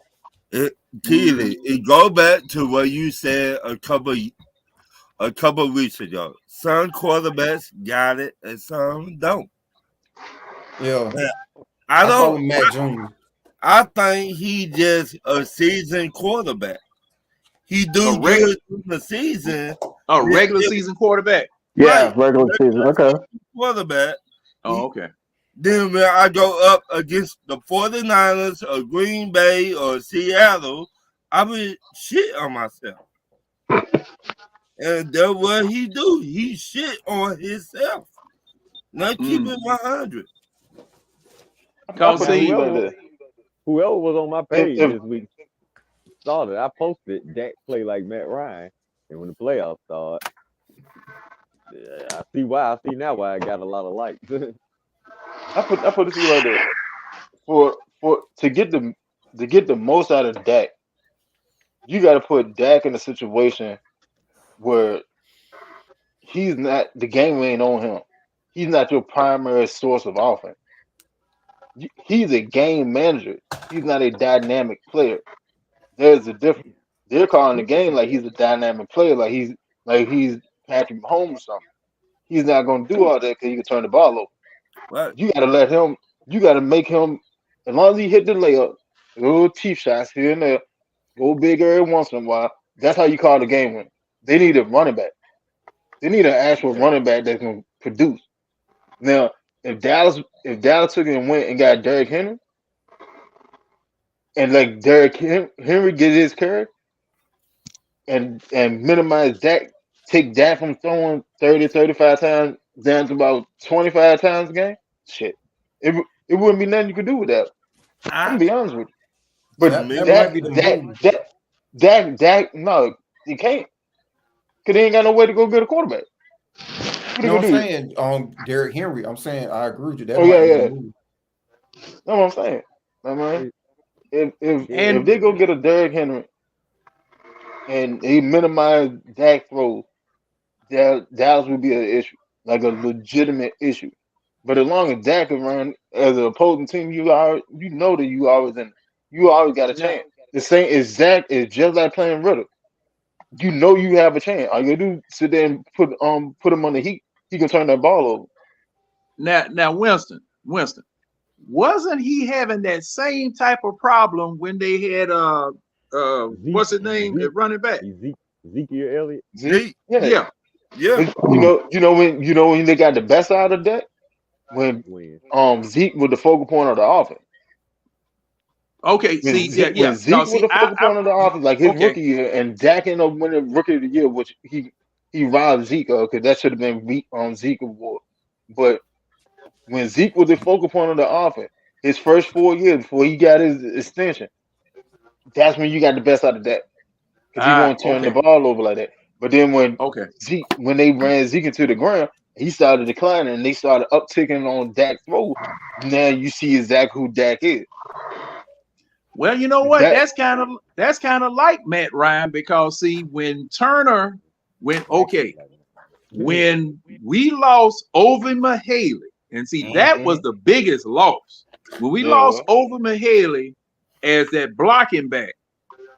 And then Turner, they never replaced him. They would put Turner in a one back set and try to have him crash the line, but you found out that the line wasn't that good, and Turner started going downhill, and that was right when right after the Green Bay playoff game, where we started. We got Julio the next year. We got Julio in 2011, and we said, "Oh, we want to be like Green Bay and be more explosive." See, and that's well, just like you said, Keely, just like Matt Ryan. Double down. That's that one game you just mentioned. That one game brings me more heartache than every game I ever seen. That Green Bay playoff game, the number one seed, and Aaron Rodgers with 14 players on injured reserve came at our house. Yeah, bro, that was hard. That game hurt me more than any game in the world, man. But Keely, it go back to you got to have that mentality that I finna fuck you up, I finna beat your ass, go home with your old lady at the same time. I love it. Sorry, that was awesome. I finna fuck you up on the football field, win the game, and take your old lady home. If you don't got that mentality, then it is what it is. That mentality come from your head coach and the type of players that you have in the locker room. Thank you. You gotta have some dogs on the team. I don't care. You can have all the talent in the world. If you don't have dogs on your team, they're gonna actually be out there and be a dog when the time gets rough. You only going but so far. We have 5 All-Pro selections on that team. Matt won run over. And the thing that hurt the most about that team was that we had a direct one-to-one comparison. You saw what an elite quarterback looked like versus what we had. Because that boy put up like 4 or 5 touchdowns. I think he had like 3 or 4 passing and 1 rushing. And our boy just kept melting. When he threw that pick before halftime, man, I swear I almost punched the TV. Because you saw a direct comparison of what an elite quarterback looked like versus what we had. And it was not close. Like, I remember Abraham was just like this close every single time. Like, he'll just be right there getting ready to pull Rodgers down, and he just take off running and throw on the run. I was like, bro, we can't get him down for nothing. Right. Once again, we pretty much opened to let everybody know how good Aaron Rodgers was. Well, they won that year. They won that year, so that was the year they won the championship. And see, for subsequent and the next year, we went and shot 2 free throws up there in the middle lane. Oh God, that was horrible. And the Giants went on to win. See, and that's when, and I will never forget it. After that Giants playoff stinker, that's when I started saying, I said, hey man, we the best warm-up team in the NFL. If there's anything, if y'all need to work on something, y'all need to practice something, y'all need to get better. We the best team in the league. We'll help you get it. Whatever it is wrong with your team going into the playoff, we will help you solve it. We'll help you make it there. Because every time, hey, go back to the Philadelphia game in 2017. We were the toughest opponent that Philadelphia had. Yeah, we were the toughest opponent that Philadelphia had that year, and you know we helped them get right. You know they had a problem scoring. They weren't focused or whatever. Well, doggone it, you play them damn Falcons. Them Falcons will help you out. They got some of the best coaches that help you tighten up your team in the National Football League. You know, I said, man, shoot, I'm tired. I said, I'm tired of the narrative, and that was the narrative going around. Oh, we gave them hell when we played them in the playoff. Well, did you win the game? What? Did you win the? Oh no. Even the year. Why we supposed to always say stuff like that, and we be losing games if we don't win the game. You don't do that. We watch games for the winners, not the losers. We don't care about Matt Ryan making the Super Bowl, winning the MVP, doing this, doing that. Did he win? And if the answer is no, he didn't do shit. And we don't have to make excuses. Oh, sorry, Ron. Even a couple of years ago when we played Kansas City with Matt Ryan, and they won that year. Kansas City were the Super Bowl champs that year. And we almost beat them. We almost beat them. But once again, I'll do you one better, Ron. I'll do you one better. How about the Super Bowl year? Who was the last team to beat us with our hometown boy taking a pick six back to the house? Kansas City. Remember Eric Berry? Yeah, oh yes. Twice. Twice. He got I'm looking, and that let me know that the offense had one in the end zone. Right. The offense was the one leading the damn Quinn defense didn't do shit that Super Bowl year. Nothing. So not till the end of the year, and once we got in the playoffs, because man, shoot. Now, I really liked Rashid Hageman. To my, I really liked them. I really did like him. Yeah, I really did like him, but he let that girl and that dog get him locked up there in Gwinnett County because she called the police on him about how he threw the dog down on the ground and all that type of stuff. And see, I said, hit them damn dogs. They coming back to haunt us again. Damn rough. Right, Aaron. He threw Matt Ryan. Yeah, he did that for the 2-point conversion. Yeah. Right. Everybody housed it, baby. Just He probably stared the man down because that's what he used to do. That was his first game back after cancer after beating cancer, wasn't it? Matt Ryan got him into a Pro Bowl. Yep. 2 picks. But you all were talking about Green Bay. I can't wait for this debate, Friday. And Jordan Love finally listening to the coach. But there were one of them. Look, Mike Holmgren and Brett Favre. Oh my God! They used to go at it, boy. Woo, man! Now, okay, now, and to you guys' point, now Green Bay has picked 3 in a row. They done picked 3 in a row. Now it was Brett Favre first. Then Aaron Rodgers, and the same scenario took place where Brett picked Brett. They didn't pick Brett. They got they did. When I say picked him, they grabbed him from us. Now, so now to your point, to you guys' points, yes, they did pick them in the draft, first round picks, whatever. True. But Brett Favre started it because Brett Favre. Let me see who was before him. Was that Dan Majkowski, the Magic Man, that was before him? Yep. Dan Majkowski. Yeah, Dan Majkowski. The only reason I remember that is it was something happened. I think it was Monday Night Football game or something. And John, after him, it was Doug Peterson sitting on the bench for 15 years.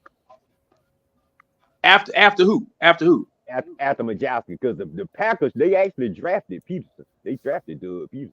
Okay. I didn't know that, Red. Yeah, they just had him they had him sitting on the bench behind Brett Favre for all those years.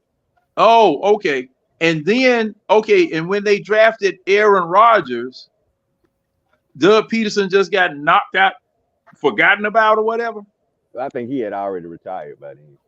Oh, okay. He had retired. He had retired or moved on. But once again, our problem was our head coach.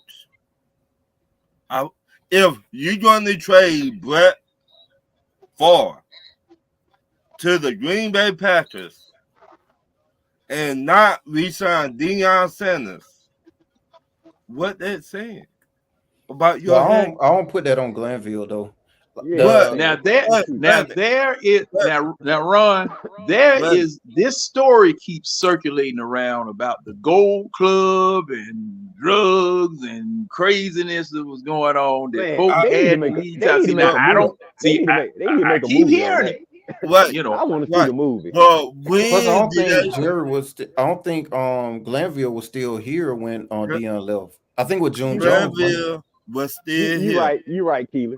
No. Not when Deion left. Not when Deion left, Ron. Remember, Glanville got fired. Glanville got fired, and then June Jones took over. Deion was still on the team. But he should have never got the job. You're right about that. This dude, and I cannot stand this dude. To the day I die, I cannot stand Glanville. This MF gonna say, who the what he say? Somebody was at the gate. What? Elvis. He always saved tickets for Elvis. Yeah, he didn't let MC Hammer. He didn't let MC Hammer. Now, pissed off. Right. My thing. Yeah, he let him on the sidelines though. They did a whole music video together. The whole Too Legit. But my Too legit, too quick. I think Jerry got paid. Well, now I'm gonna say this. Now Glanville was one of my favorite coaches. Me and too. The reason why. Number one, as a position coach, he was the one that invented that grits blitz that set the record for points scored, defense points scored, the lowest amount of points scored in a 14-game season. Now that's one reason. The second reason is when he came back, the Falcons had an attitude it was a situation where the Falcons had an attitude, man, with him, where that run and shoot offense was something that nobody liked and nobody accepted. He adopted it here. He didn't mind stepping on people's toes. Huh? He didn't mind stepping on people's toes. Yeah, right. Because I remember. Yeah, I remember him and Chuck Noll when he was playing with Houston, and when Houston and Pittsburgh used to play, it was body bag. It was a body bag game every time. And him and Chuck Noll got into it because of the way that his defense was hitting.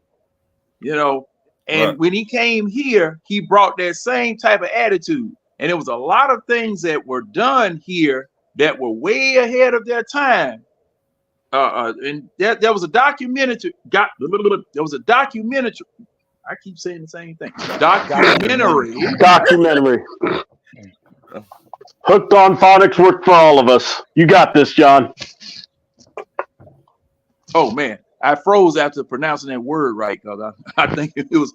I think it might have been an axon block or a neuron block or something.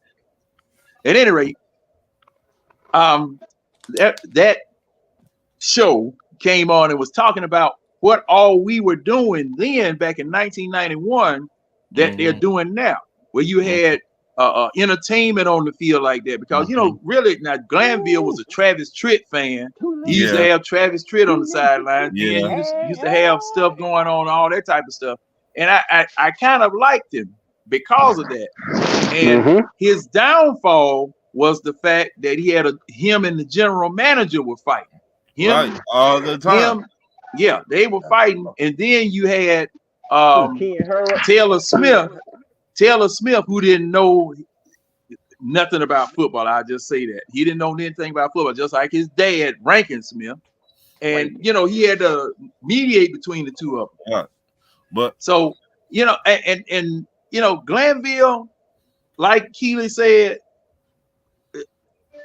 and in some ways, Glanville was kind of like Arthur Smith.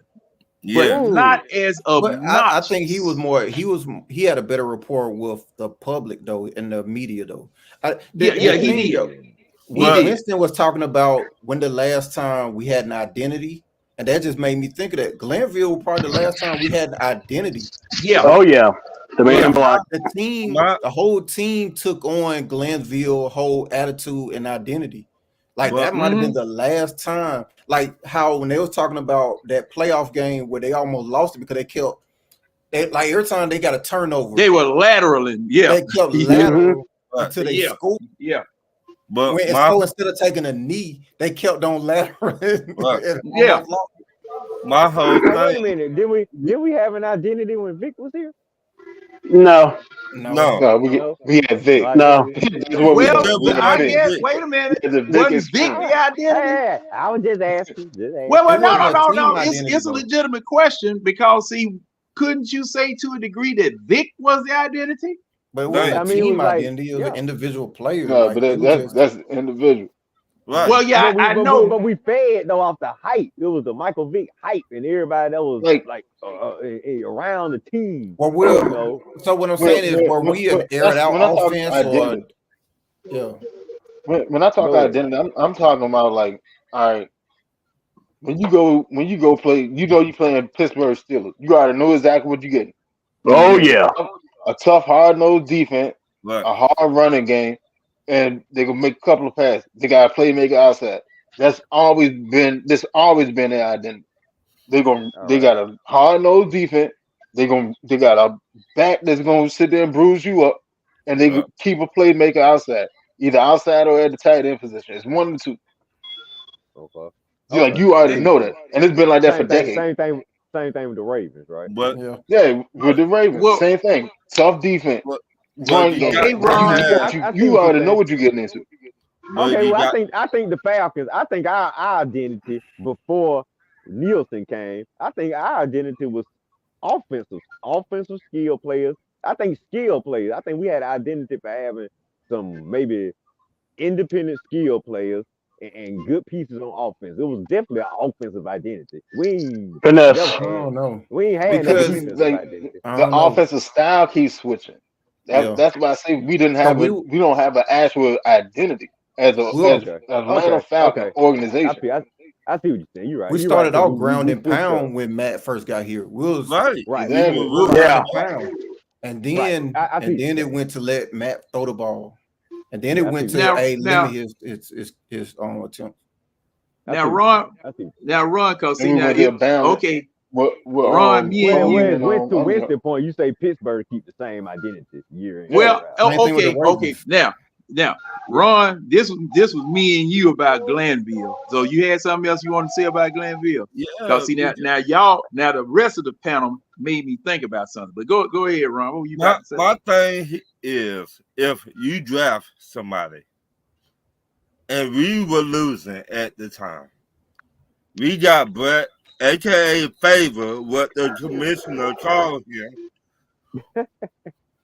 If we losing, if my quarterback throw 4 interceptions, why we ain't put that man on the field? Glanville didn't want him. That was the GM pick. But and see that was them fighting. Plus the fact, Brett Favre, if he had stayed here, they'd have found him at the corner of Peachtree and Roswell Road drunk in one of them gutters up there because Brett Favre was drinking like a bass. I understand it, but if you're not getting no action on the field, he may have been on Bankhead. If you're not even seeing the field all the time, and you telling the GM and the owner, hey, either play, but your crazy ass head coach let Mississippi. Where Mississippi at? Where Mississippi at? That disrespectful. Let the man show what he got. Plus, he wasn't gonna play that year. That was one of our rare winning seasons. 91. It just so happened he's there in 91, which was one of our rare seasons in which we were actually winning. He wasn't gonna play anyway because we were winning. I'm saying we did not know what he had. We did. What we knew was he was an alcoholic. That's what we knew. Ron. And back during that time, Ron. And we may never convince you. We may never convince you otherwise. But see, back during that time, most of your teams had the school of you sit and wait. Yeah. Back during that time. So he had to show what it was that he was bringing to the table in practice. And that was going to be the only way that he was going to really show anything because Glanville, to his credit or to his detriment, was stuck on Chris Miller. Right. Okay. So he was stuck on Chris Miller at the time. And and then just like who was it said? Well, somebody said at any rate, Glanville didn't want it. Glanville didn't want to draft a quarterback. And the general manager went on ahead and did it. Something else that he did behind his back. So he unfairly, to your point, he unfairly tortured Brett Favre. I say that.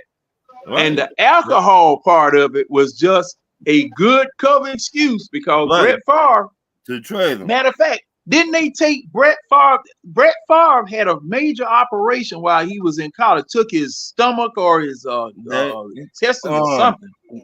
They took kidney or they took they took something out. And he used to have an old dirty trick he used to play on his brothers and sisters where he would be in the bed with them forward and smother them with the cover. Right. Dutch oven. So all I just saying because he didn't have no stomach or something, and it was just he said it was ridiculous. How we know Brett Favre would not have became the Brett Favre that we know now if we had kept him. I read they said Favre attempted 4 passes as an Atlanta Falcon that year. His first pass was a pick 6, and he didn't complete the other 3. Now, and the thing was to Mike Holmgren and that coaching staff's credit, they made something out of it. Now, the thing about Brett Favre was a gunslinger because, see, man, there would be times Mike Holmgren would say, why did you? Good pass. Yeah, good pass. All the time. Yeah, like, I mean, good pass. Yeah.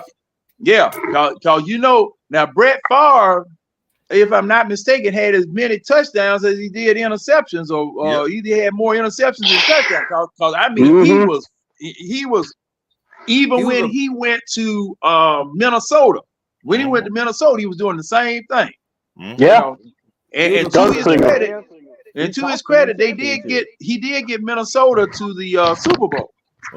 Well, NFC Championship. Yeah, the Saints tried to murder him. Brett, you the reason the Saints got a ring with your interception throwing ass. Hold on. Greg Williamson's bounty gate was the reason. That was bounty gate too. Now that was bounty. They were trying to murder that boy. Well, don't let Favre off the hook. He had something to do with it too. And Peyton Manning, you sorry choker. Man, they was skinning Brett ass up. I thought he was which way, but I was the game won, Brett. That game was won, and you still, even with bounty. Oh, Red, stop! You'll live. Okay, got over it, man. All them chokers gave the Saints. I remember Ryan Clark talked about the difference between playing against Brett Favre and playing against Drew Brees. He said that if he is in the right spot where his coaches said he's supposed to be at the right time, Brett will still throw it anyway. he said he just wouldn't be able to get to it. He throw it so hard. He would still throw it anyway, and it was still he was breaking people on fingers. He said with Drew Brees, if he's at the right place at the right time, Drew Brees will dump it down, make the safe play every single time. He said that's the difference. One will be a 4-yard play, the other one will be a 20-yard play. The only difference is you just couldn't get to it. Like his talent. Brett Favre's talent bailed him out. He would make the wrong play. He would make dumb throws. It's just that arm talent bailed him out a whole bunch of times. That sounds like his successor. Just like we were talking about earlier in the show. That's also like Josh Allen. There, it's like you watch, you go, please don't throw it, please don't. Okay, that was awesome. But look to Brett, John, he had a talent. You remember that staff he got up there with in Green Bay? I mean, the coaches came from that staff. You had Uche, John Gruden, Andy Reid, Mike Holmgren, and I know I'm forgetting a couple of them, but Todd Peterson from Jacksonville. Yep. I mean, see that Shanahan tree, they broke a branch off and planted the branch up there in Green Bay. It wasn't no seed. They broke off a branch and planted the branch. Yeah, because man, I'm just saying, those quarterbacks back then, if you sat behind somebody, you learned something. Right. Yeah. Back then, if you sat behind somebody, you learned something. And either you were good or you weren't. Because see, you got quality coaching. You got quality coaching back then. That was, you couldn't blame it on the coach. You just like Winston said, you just you ain't shit. Right. I mean, ain't much you can do with trash, man. No, I mean, you can put a little perfume on it, but sooner or later it still will smell like trash. Yeah, I mean, you still funky. Hey, you put lipstick on a pig, it's still a pig with lipstick. Still a pig. She might be the first lady of Winder. Anyway. Yeah, man. But all right, now the remaining teams in the playoffs, gentlemen. What y'all looking like for this weekend? Now, let's go. Let's take a look at who's playing now. Now, ladies and gentlemen, let's understand something. We are Falcons fans. We are Falcons fans. We're not rooting for nobody. We're just looking at the teams objectively And we are going to say, hey, this team may win, this team may lose, because of whatever reasons that the panel may say that they may win or they lose because of. We are Falcons fans. Keep that in mind. Don't forget it. That's the way we are. We are not going to change the colors and make them the Atlanta Rams like some of these folk in this group have done. Mm-hmm. Okay, we're not going to do that. We're not going to do that. We are Falcons fans. We are football fans. And let me take down this. We spying next year's competition. That's what we're doing. We're looking at what they're doing this year. We've never heard of this thing called playoffs. Yeah, I mean, you got folks who sit up here and doggone root for another team and change the doggone color so that we rooting against the Falcons. We gonna be the Rams this week because we playing New Orleans. Hey, I was on board with it. I ain't doing it. Look, anybody but New Orleans. And see, I'm just gonna tell you me. I'm just gonna speak for me right now. Handle your own business during the 17-week tournament. Take care of your own business, and you won't have to worry about what nobody else do. Mm-hmm. That's just where I am. And I hate it when my team, is in that predicament. But thing is, John, who you rooting for to win? I'm rooting for the best team to win. Well, you're not gonna pick New Orleans because if New Orleans beats Tampa Bay, that means you'll get to the Super Bowl. Nope, I don't do it like that. I don't plan like that. And that's just me. But let's okay now. I got Eric Parker has put up 3 of the games. Thank you, Eric. Detroit and Tampa Bay is going to be played in Detroit. What you think? I got Detroit. I think that thing hit Baker Mayfield so hard he can't even feel his chest in the morning. I think that thing sticking to him. I mean, that defense. Everybody not talking about the Detroit defense. They got really good defense, and they edgy. So I say 27-17. Oh, you gonna give a score too? All right, that'll work. 27-17. All right, wait a minute. Okay, yeah. Who want to go next on this thing? Yeah. I'll head up. Let's see. So Detroit, and we got Tampa. I'm actually going to say it's going to be a close one because I kind of, like I said, Mayfield is. You know what? It just depends on what Mayfield we get. It's going to be on the road, and I do think when Detroit beat the Rams, that was like their biggest obstacle because that's their first home game. Mm-hmm. So I'll give this to the Lions, and I'm gonna say. Ooh, I wasn't really thinking of a score at the time, but I'll just say, shoot, they can drop 30, and I'll give the Fighting Mayfields 21. All right, Red. Because Mike Evans will be a problem. He dropped a touchdown in his hands last week, man. I know. He'll be a problem because he's going to want to rename that one. Man, I was stunned.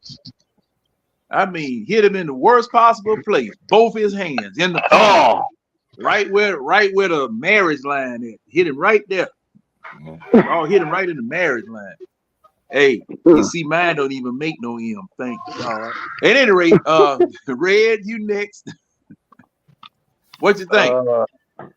Detroit, Tampa Bay. I'm definitely taking Detroit wins, and I'll say I kind of like Crisco, 35.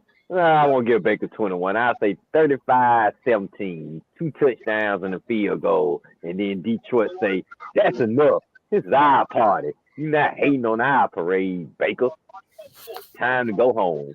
So after 17 points, Detroit said that's enough, and they just go ahead and end the party because they going to the NFC Championship. I really think Detroit they a special team this year. They're gonna definitely be in the NFC Championship game and have a chance to go to the Super Bowl for the first time in their history. And Lord, please don't let them win it before us. Oh God, don't let them win it before us. Hey, the list is getting shorter. You ain't lying, man. All right, Keely, what you think? Man, Detroit for the moonwalk, them boys.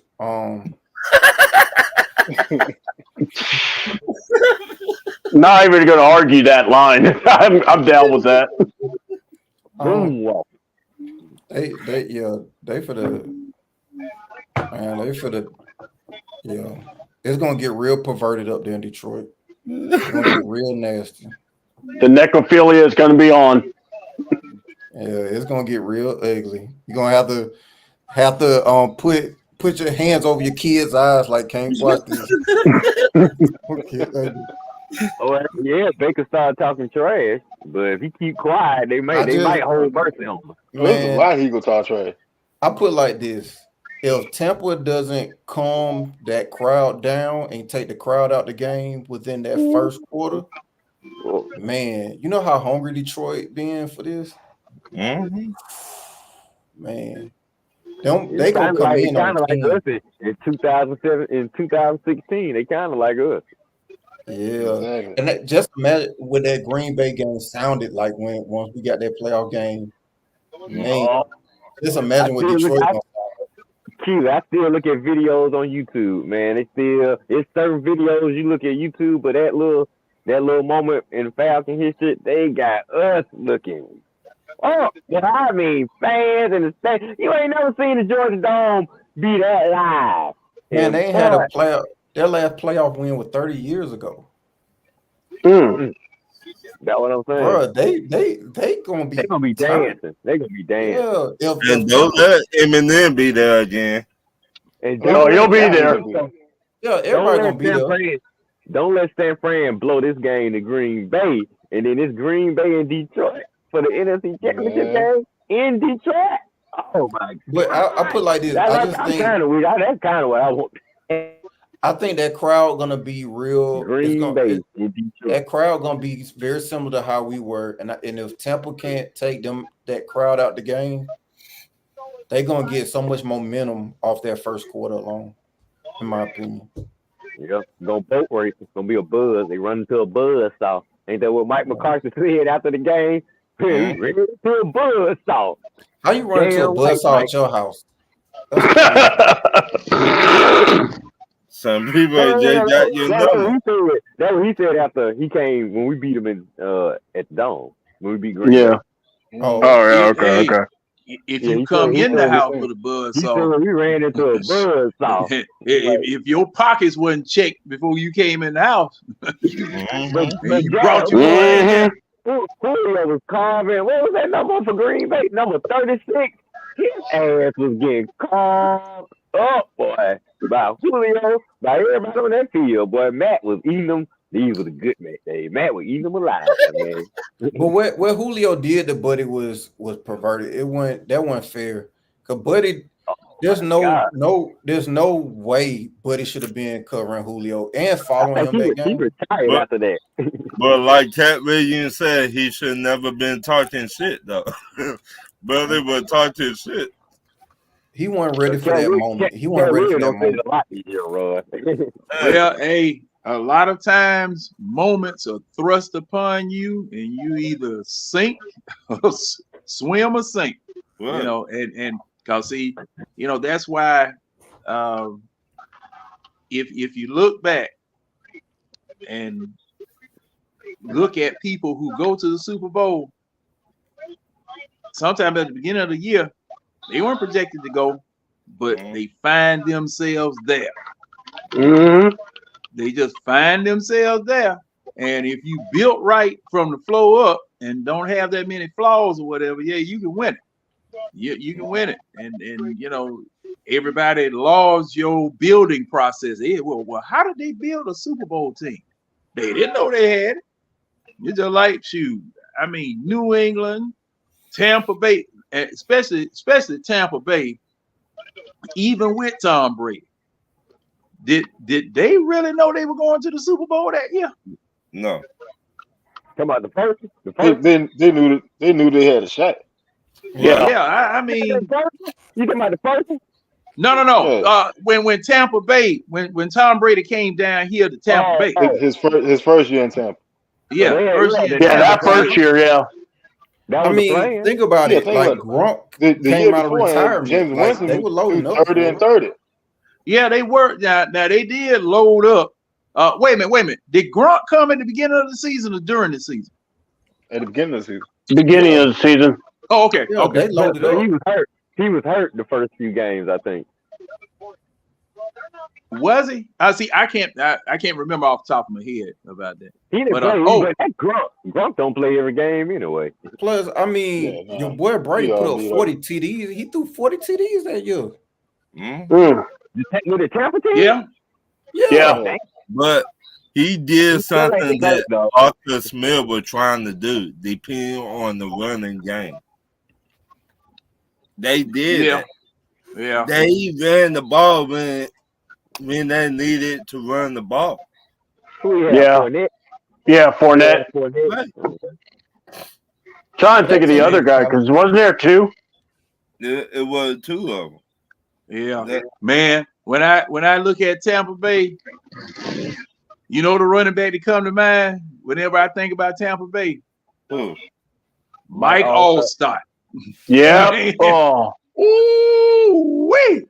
That was my favorite guy for a while. Just because I loved his style. He reminded me of the Rhino on them old Spider-Man cartoons. It's just well, I guess y'all ain't seen him. I remember the Rhino. I'm gonna go to Winston and ask Winston the question. What do you think about Tampa Bay and Detroit, Winston?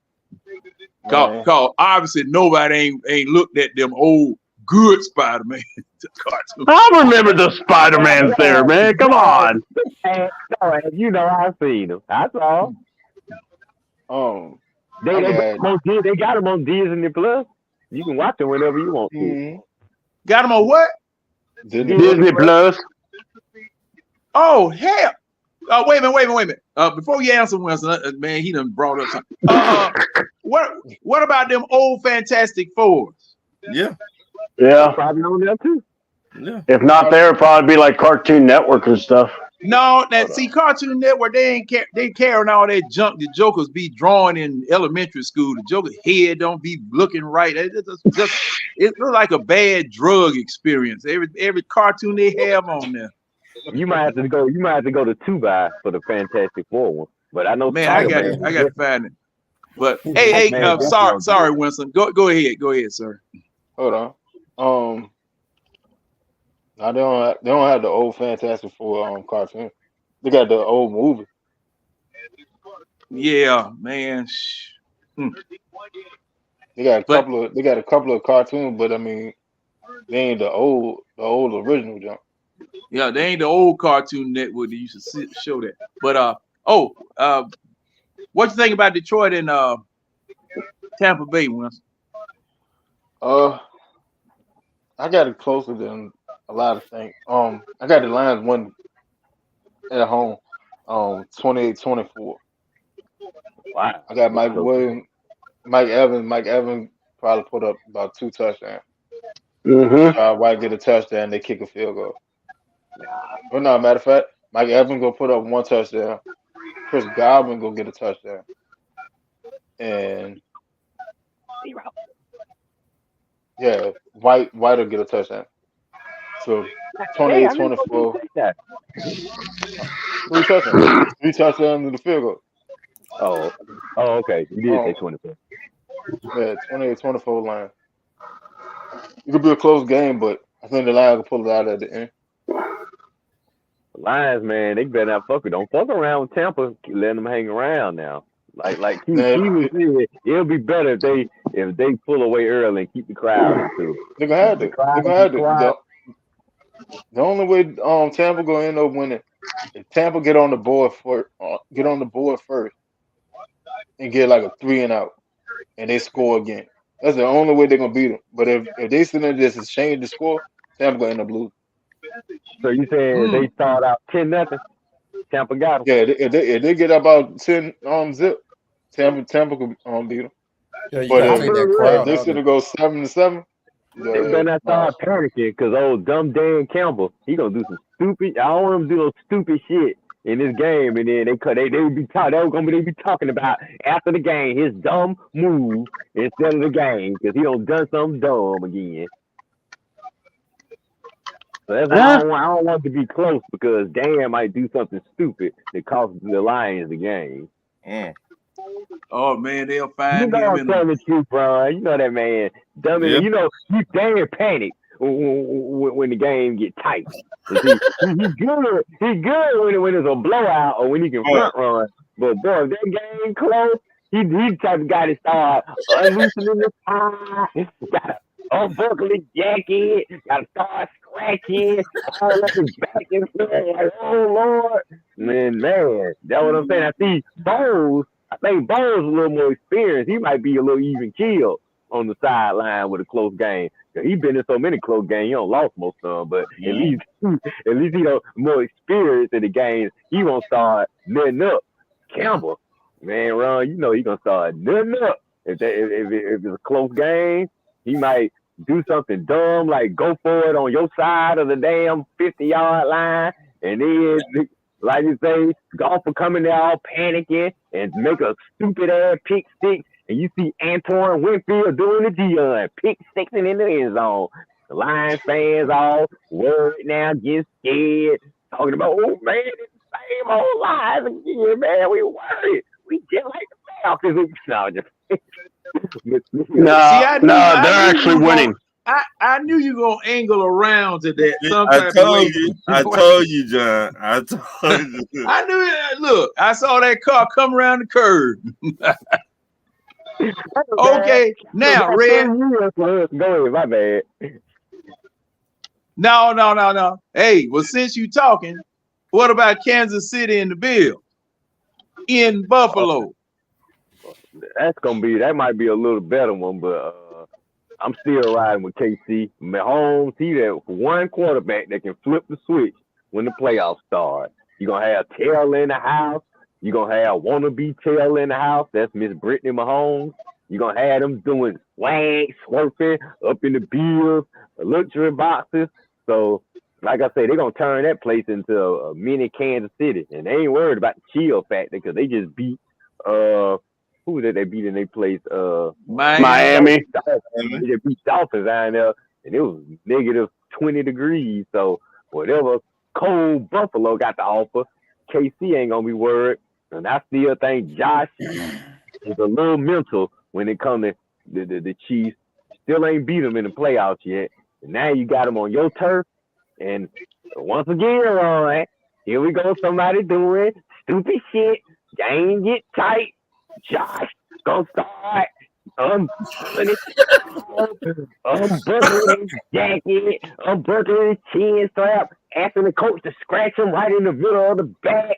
Oh man, it's gonna be pandemonium up in there because Kansas City is gonna get off to a hot start. Winston, they are. You better get the ball first. Hey, you better. They gonna bring the hands. You better watch Sean McDermott because he will cause some crazy mess too. Yeah, he will. Him and Josh, they both kind of get tight when the games get close, and Andy and Mahomes even kill, baby. See, when you the tight team and the team you playing is even kill team, I always worry about the tight team. I always worry about the guys who choke. I worry about the guys who get nervous, who panic. And see, like I say, Andy and Mahomes and Kelsey, they ain't gonna panic. I know Kelsey ain't panic because he know I was waiting for him after the game. So, like I say, it's gonna be a good one. But I'm taking KC in this one, Mr. Harris. Yes. KC back in the AFC Championship game. And all those folks I told now, I know y'all was looking at my post when I told y'all, don't worry about them drops now. So when the playoffs start, we ain't gonna be talking about no drops. Ain't gonna be no drops, baby. Tony, I hope not. I hope not. But what we're gonna be talking about after this game is Josh Allen at that press conference coming up with another excuse why he don't threw 2 costly turnovers, interceptions again in a big game, and why they just can't get past KC. That's what we're gonna be talking about after the game, and KC in another AFC Championship waiting on CJ Stroud. Nah, I'm just playing. Waiting on Baltimore. Don't you start that, C-Dub, what you think? Yes. All right, I don't think I'm going to be able to be that dramatic like Red, because he has that flair. All right, so give it a try. I'm going to give it a try. This is going to be the game that Josh Allen is going to win his Super Bowl. So hear me out. Everything you think, he's actually they're going to beat the Kansas City Chiefs. This is their Super Bowl. Now, it ain't their Super Bowl, but this is their Super Bowl. This is where he's going to make a name. Everyone thinks this is it. Problem is, they're going to forget about the team that they have to face, which will be Baltimore, but that'll be another story for another day. Yeah, I think this will be a close game. I think it will be back and forth. But hey, I'm going to say, C-Dub, yeah. Breaking news. Hey, Wilson, I'm doing the best I can because I don't have no sounder for that. Right. And I'll let you get right back. Excuse me, C-Dub, I'll let you get right back. No problem. No problem. According to Adam Schefter, the Saints have hired Arthur Smith as their new coordinator. Let's say a prayer for the state of Louisiana. Forget the Jameis Winston, and re-sign Jameis Winston and put him with Arthur Smith as his companion. I need them as a show. Yeah, that's right. You did say that, C-Dub. Yeah. You and Winder. Yeah. Go to your liquor store. I'm on the way. I'm on the way. Hell yeah. Me and John are gonna get drunk on this one. Hey, go ahead and finish, C-Dub. I'm sorry. No, you good. No, you good. You good. I'm glad to finally hear that that's actually legit. I thought that was a joke. But no, for real. Yeah, it is a joke. Yeah. But so yeah, I think Kansas City, the defense is better, their run game is better, but I don't know, man. I think that it being the first road game in Patrick Mahomes, but also that team, I don't know how the team responds. Like that run lineman that always goes off sides or always gets the penalties. Taylor, I think his name is. I can't remember his name. Taylor Johnson, I think. Yeah, big 74, I think it is. Yeah. But yeah, him, and then you have Tony. If they keep him on the sideline, then they have a great chance in catching footballs. But if not, that boy's going to drop a bunch. I think Kelsey and I think Rice will be ready to play. Pacheco's a dude, but I don't know. I just think Buffalo's going to get him. If not now, when? You're the home team. You've got, the fans behind you. You got to do something now. I don't want to hear about the defense. Like, Red was saying about the excuses. There's no excuses. Win this game. If this is your Super Bowl, then dang it, take it and win it. And we'll see what happens to the week after. But I'm pretty confident this game, it'll go down the wire. Hell, let's just give it old 27-24 thing, and we'll just field goal at the end wins it. But yeah, I'm gonna go Buffalo. I'm gonna take a risk on them. All right, Ron. See, I got Kansas City because they got the more experience. And the Reed, no, it's time to put up or shut up. And Buffalo cannot get past Kansas City to save their life in the playoffs. So Patrick Mahomes have 4 touchdowns on that defense. He finna eat that defense up in Buffalo. What's up? All right. So you got Kansas City. Mm-hmm. No way nobody can talk you out of it. No. Because every time playoffs trying to get here, Kansas City show up. The defense and the offense. Experience. You see that, John? Right, it's easy. This is what Kansas City do. They just flick the light on. It's playoff time. Hey man, you got to cut that out. I got epilepsy. Keelan. Nobody now. Hold on. I checked Adam Schefter and Ian Rappaport. Neither one of them. See it either. Yeah, I don't see it. Well, somebody posted it,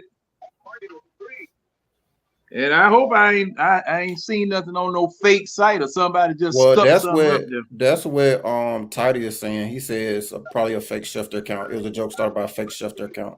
Because I just went to Schefter account and I didn't see it. Yeah, I didn't see it. Supposed to be Mike McCarthy coming back to Dallas. That was 2 hours ago. Nah, that was real. That was real. We're still stunned about that one. Well, okay, if it's a fake account, they done. See, all right. Now that right there, that ends me having any breaking news. I'm gonna let y'all break it. I'm gonna let y'all go ahead and break it. Shit. They fooled me. You still coming to the liquor store? Yeah, we'll still do that. Now that ain't gonna stop that. Amen.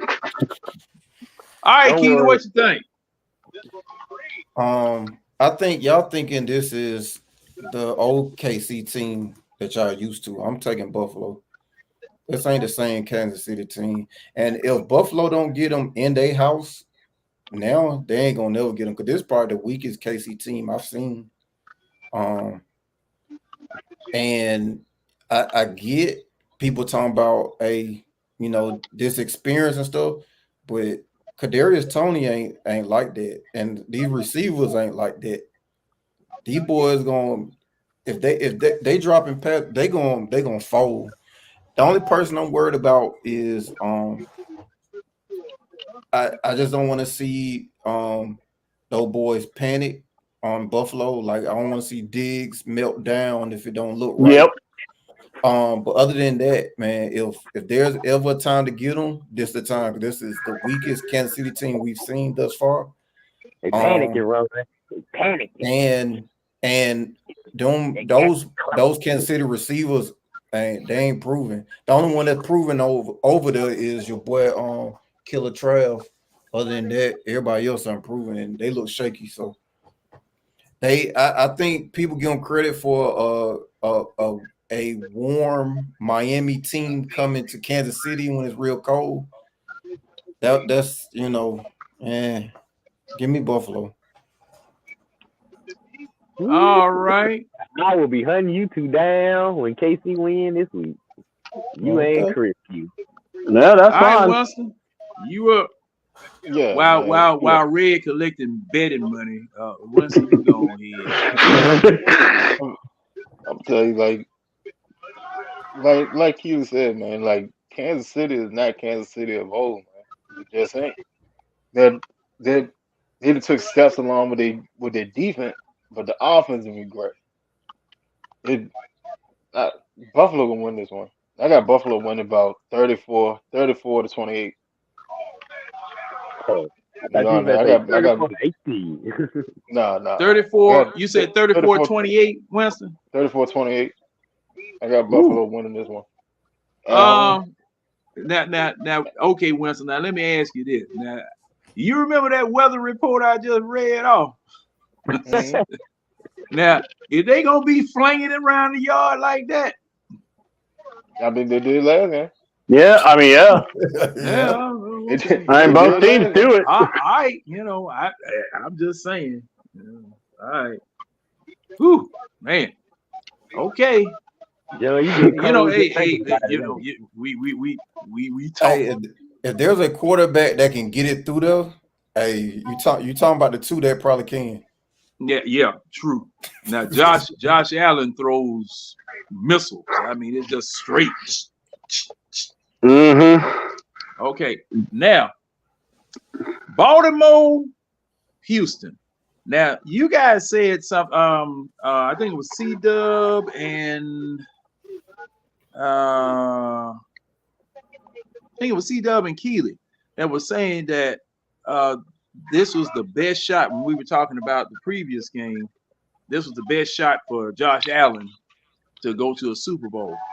And I'm kind of thinking that Baltimore, it's the same thing with Baltimore because, see, now, Houston, I really don't give them, just thinking about it, them being so young that they not really ready. They're here. They'll get a taste of it. They'll be all right, but it's not like Lamar Jackson in Baltimore right now. I'm thinking that's, I'm thinking Baltimore and Buffalo are going to clash in the AFC Championship. That's just my gut feeling, but any given Sunday, anything can happen. And this time we're gonna reverse order here, and the person I see right next to me is Winston. What you think about this from Baltimore and Houston? Baltimore, Houston, man. See, there you go. See, that's what I'm talking about. Hold on, he might be thinking like I'm thinking. He might be thinking like I'm thinking. That's what I'm talking about, man. Because see, from what I saw out there, offensive coordinator last week, I wouldn't be surprised. But let me show it. Exactly. Say so for me.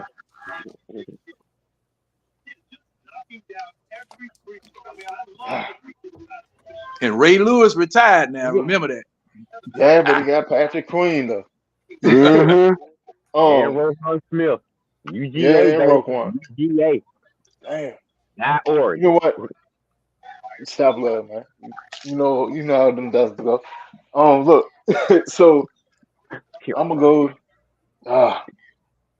Hey, does everybody need 5 minutes? Does everybody need 5 minutes to think about this? And I'll just ask the question in about 5 minutes. Because see, if Winston's struggling, wait a minute. If Winston is struggling with it, I know everybody else gonna be struggling with that. No, he thinking the same thing I'm thinking. I'm telling you, because when I first saw him freeze up for a second, I was like, there you go. He thinking the same thing I'm thinking. But hey, look, there ain't gonna be nothing left to talk about by the time these two finish. as much as I want to say,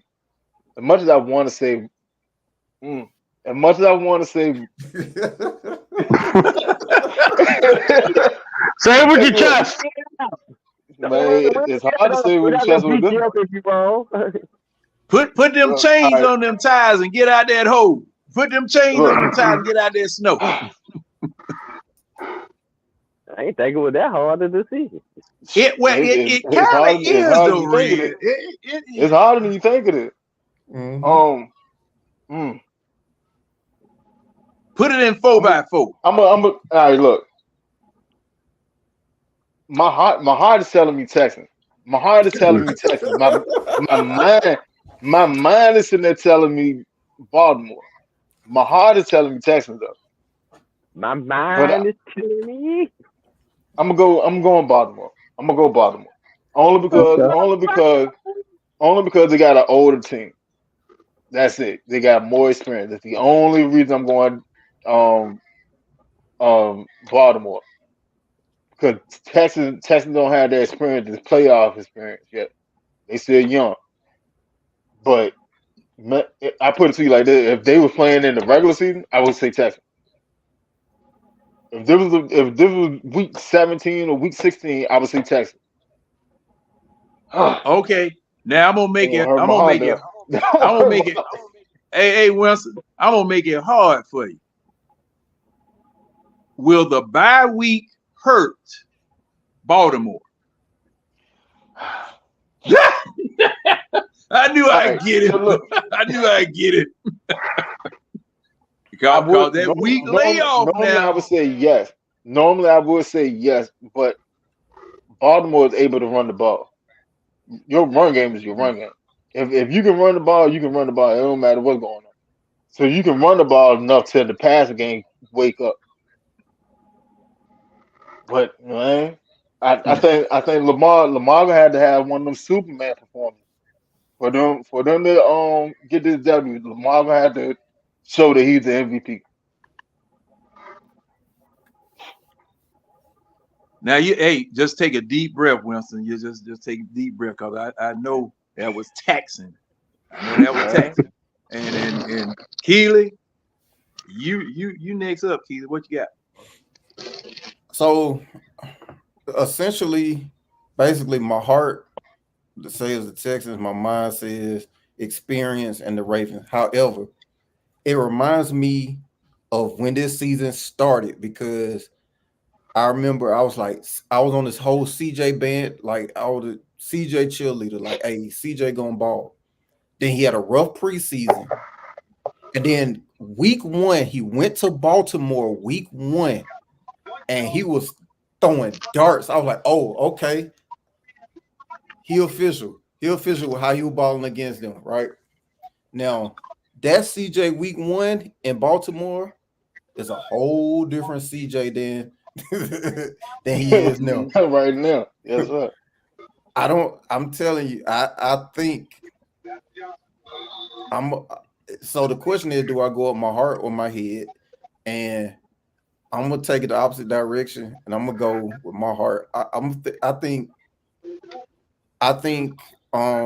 D'Amico is gonna have them ready. I don't think there's some type of coaching staff that's gonna be unprepared, or he's gonna have them ready. They've already played in Baltimore. They've already felt Baltimore. Lamar, for some reason, didn't have a good game that first week. I went back and looked at it. He was 17 for 22, 169 yards, 0 touchdowns, 1 interception. So I don't think this is a team that Houston is going to be intimidated by.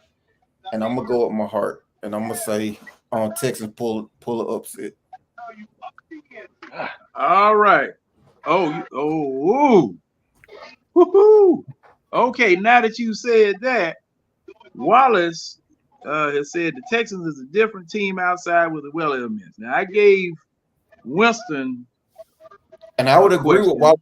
I didn't see CJ in his very first start play in Baltimore and look good against them. So I would agree with Wallace if I didn't see him week 1 and his first ever start throwing darts against that Ravens defense in Baltimore. Mm-hmm. Okay. Now, the weather is supposed to snow Friday. High of 25 both days, low of 17 up there in Baltimore. Does the weather play a factor in your decision, or had you considered it? He played in Columbus, Ohio. It's all good.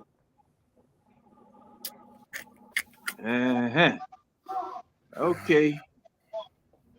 Now, Columbus, you say he played in Columbus, Ohio?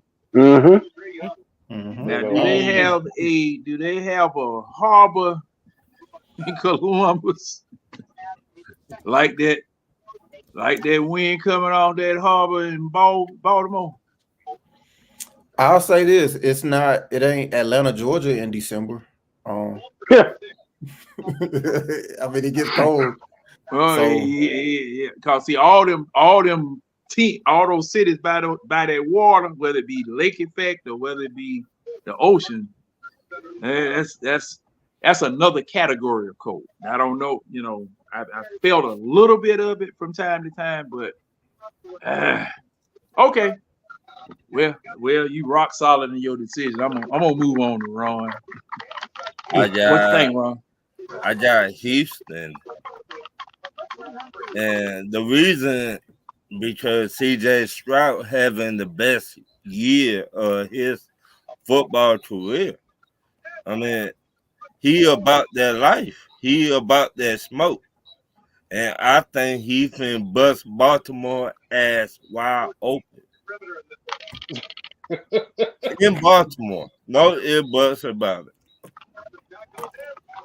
Okay. C-Dub. What you think? Okay, so this game, Lamar Jackson, after I think I want to say, is this his fifth, sixth year? How many years he's been in the league? So I don't. Yeah, and someone said he has the same playoff record after I think 5 games that Matt Ryan had, and so here's what I'm going to say: can the Texans beat him? I think they can because I saw that Week 1 game like Keely was talking about. I saw Stroud. Basically, Stroud didn't blink against the Ravens, and that was after a rough, game, rough preseason and all that. But I'm going to go here. Lamar, it's the same principle as I said with Buffalo and Kansas City. If not now, when? You've got the OC, you've got the guys. This is the team. This is your team. You're the MVP. You got to win this game. Earn the AFC championship game at your house. You got the 1 seed.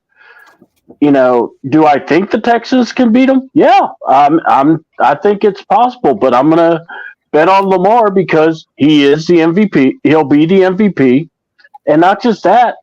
If not now, when? He's got the money. Now go earn it. Go get that. Go get it. So yeah, Ravens, but it's gonna be a nail biter. I understand the hesitancy between both teams because this is going to be a good one. I think this will be really good to see D'Amico Ryan versus or Slovic and D'Amico going up against McDonald and McContney, Monken, and Harbaugh. So this will be a good game. So I know it's going to sound crazy. I think it may just come down to who has the better kicker. That would be Baltimore. Mm-hmm. Justin Tucker. Mm-hmm. Yeah, the opera singer. All right, Red. You up. Yeah, I see. All right, fellas. Make it eloquent. I'm going to try. I'm going to try. Now, I'm sure you guys watch movies like me. Y'all seen films where the young little guy sees the older guy and is inspired by him, and the older guy has to bring the young buck around and sit him down and say, "Look, young buck, like what you're doing. It's nice, it's very impressive, but young man, it's just not your time."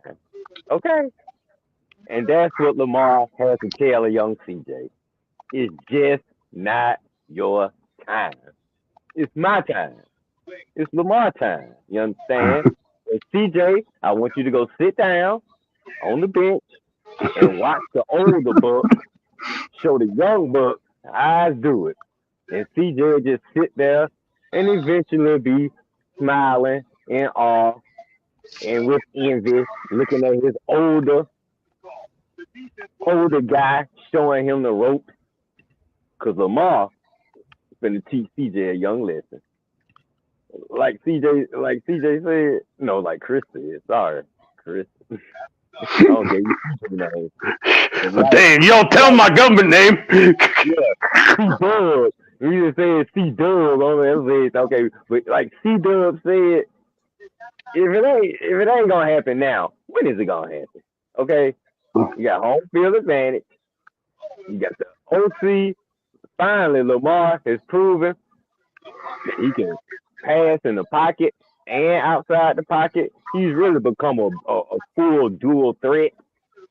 The defense is pretty much playing not to the 2000 or the 2012, but they're one of the top 3 defenses in the league. And going up against a rookie quarterback, coaching, MVP quarterback play. Like I say, Texans, like I say, nice story, but I think the train stops here. Yeah, I applaud D'Amico Ryans. I applaud the Texans, CJ. They've been giving us a nice little story too. But you're going up against the MVP, and the MVP and his team about to show the Young Buck and his team that you're not coming into my house, young man. If you're not about to show out here, I'm sorry. I'm gonna send your ass home back to Houston with a real listen talk. Okay? So he about to get done. He about to go untouchables on his ass and say, here endeth the lesson. Okay? And the lesson is that MVP reigns supreme over the rookie of the year. Okay? And the MVP is about to move on, and the rookie of the year will be at home watching the AFC Championship game. Baltimore wins 31-20. Just a added reference, Houston is top 5 against the run. Yeah. Wallace Smith. Let me let you know the game.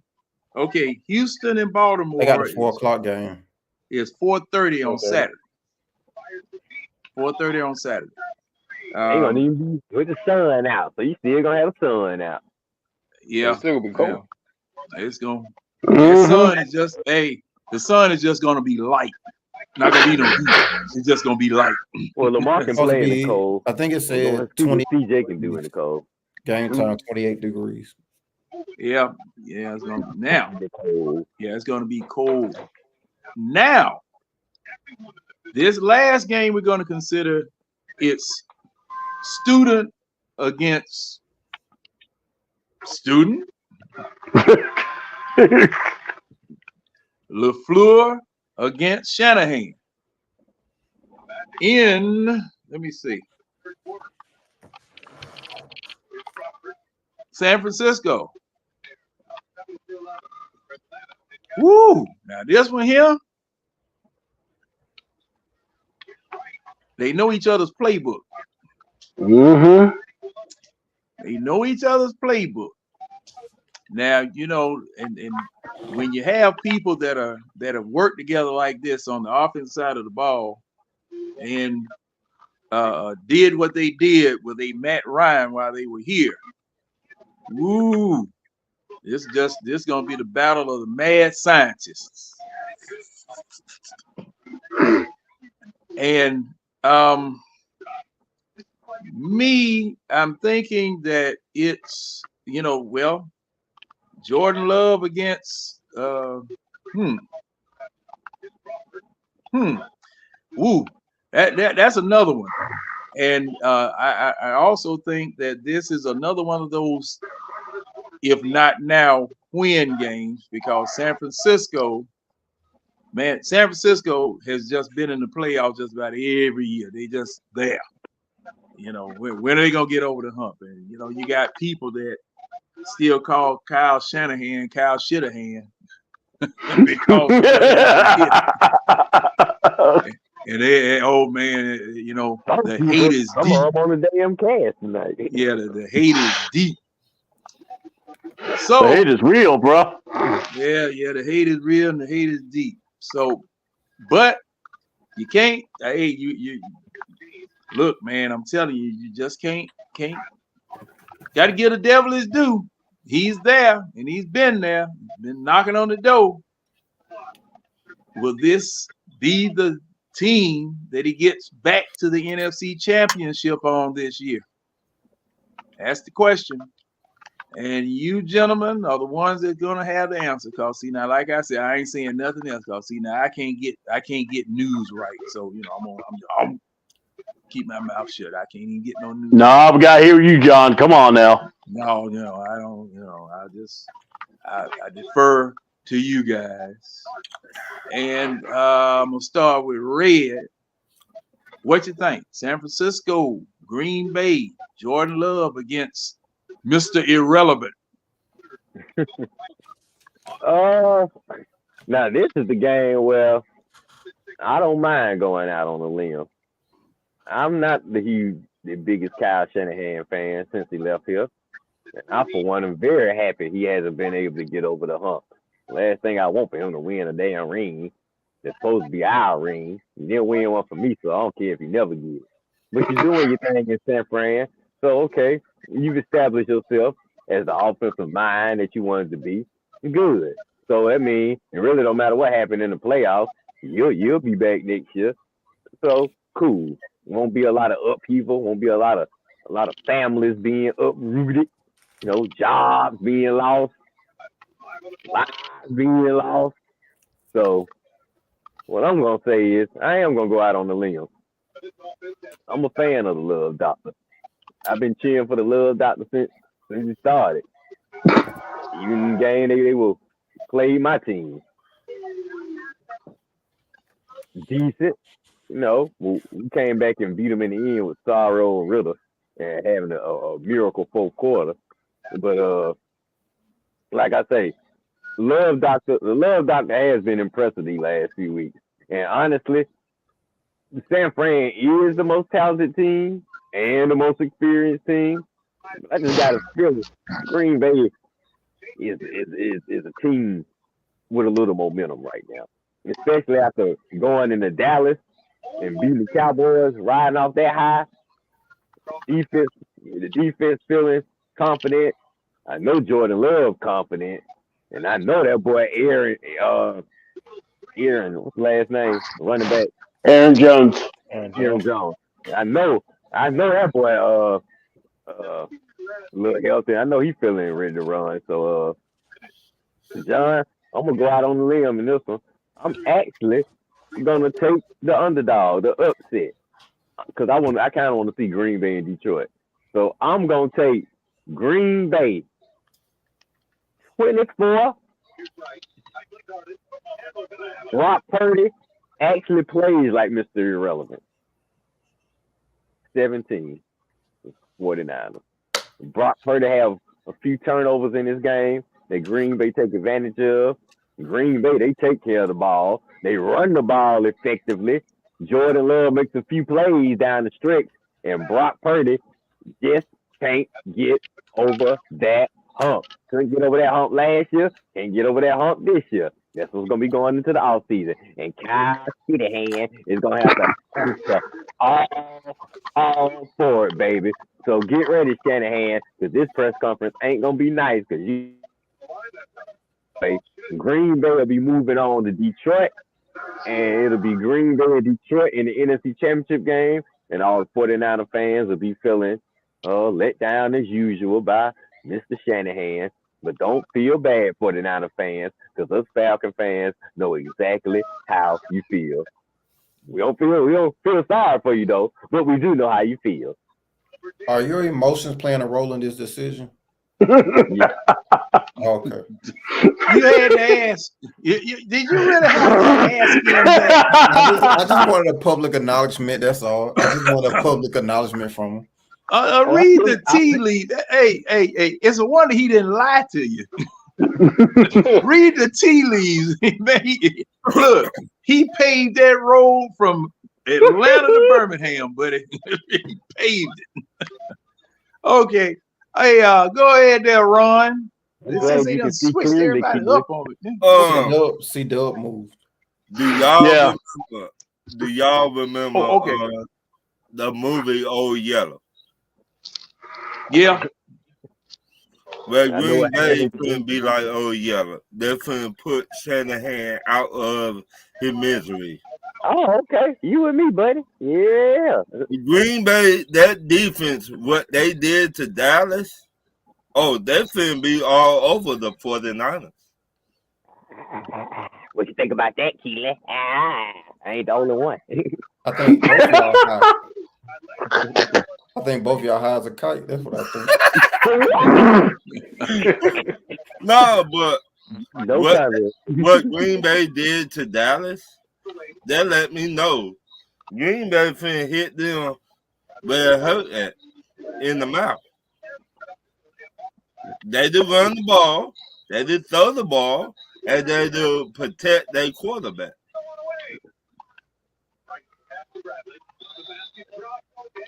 Okay. All right, C-Dub, what you think? Well, I guess that answer that question. Yeah, he dropped off. Oh, he dropped. Okay, I was wondering why he didn't go. He can't go because he ain't here. Okay. All right. Well, Keely, go ahead. When C-Dub comes back, I got Green. Oh, I got Green Bay getting moonwalked. Oh,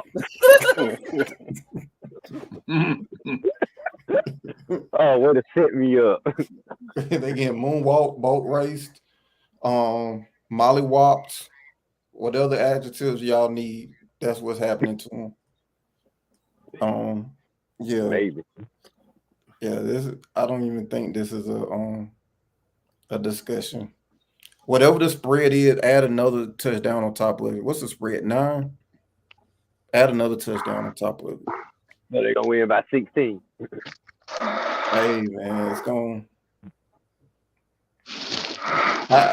I'll say at minimum 2 touchdowns. My opinion. That's how I think it's gonna go. All right. Don't let Green Bay get that ball first. Even if they did, bro, like I don't even think it's gonna matter, man. Okay. You could spot them. If there was a game 21, you could spot them 19. That's how I feel about it. Damn. All right. You a little too. Now I don't know about that last statement. Now 19 points. I put like this. That game over with. I just do not think that they're losing this game in San Francisco. I don't see it. I feel you. Okay. Everybody healthy for once, so that'll work. I think people are at one. I think Shanahan hurt your feelings, therefore you just biased about it. You just want Shanahan to fail, and want him to just like die a horrible death. So I ain't worried about that. As far as that Dallas win, man, Dallas, man, they'll mess up a wet dream. Like, I ain't worried. Like Green Bay was the beneficiary of Dallas just being Dallas. Like they're gonna self-destruct. I wish they could have came here. I wish they could have came here. I don't think Green, like even on some of them wide, LaFleur called a great game, but even on some of them throws where you got people wide open and you got like they weren't exactly perfect passes. Like you had Buddy had to wait on the ball. He had to wait like 10 minutes on that pass from your boy Jordan, Dr. Love, and he almost got caught because he had to wait on the ball. Like I saw twice that happen too. Yeah. Dallas self-destructed, man. And that's not gonna happen. San Francisco not gonna self-destruct. So there you go, C-Dub. All right. Sorry, my finger hit the wrong button. Next thing you know, I got ejected. All right, so we're talking about the San Francisco and the Packers. Here, God, I actually am kind of torn in this one because I like to pick an upset here and there. But here's the thing I'm having the issue with. When I look at all the teams, when I look at both teams, I have to give the advantage over to the Niners, except at quarterback. Because we haven't seen Brock Purdy really do anything that, says he could, get this team over that next level. He's a good placeholder. He's a good, game manager. I hate to say it like that, but, he is. So, but I'm looking at all the weapons that the Niners have, and I was going to go with Green Bay, but when Keely brought up, some of the plays that Green Bay called, we were talking earlier about how Dallas was checked out on defense. And so I'm going to just go here. I think this game's going to go down the wire. And I do think San Fran will win this game, but I'm still not sold if they're going to make the Super Bowl, because I just look at the quarterback. It's almost like this. I would not be surprised if we're talking about Jordan Love beating, what was it? Beating, Jordan Love beating the Niners. But right now, I'll stick with my pick, which will be the Niners. So we would have Detroit versus the Niners in the NFC Championship game, and that would be bananas still. All right. Oh, I see old Big Low Country. Big Low, you still up? I think he had his own show. Bro. Yeah, he was on the show too. What the world, bro? Yeah. I thought he would have been Facebook user. Yeah. I saw somebody say, "Yo!" All right, back at you, Facebook user. Facebook user, right. Put your name in the comment so we know who it is. Okay.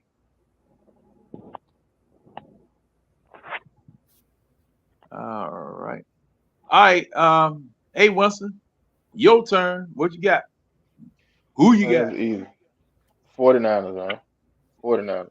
Like, it's not even a question. Don't get me wrong. Like, Green Bay looked good last week, but Dallas is overrated in the first place. Dallas is extremely overrated.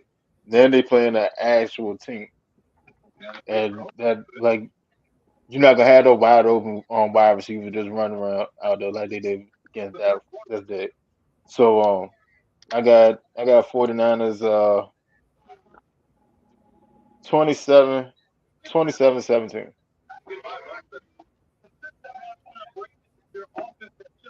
27-17.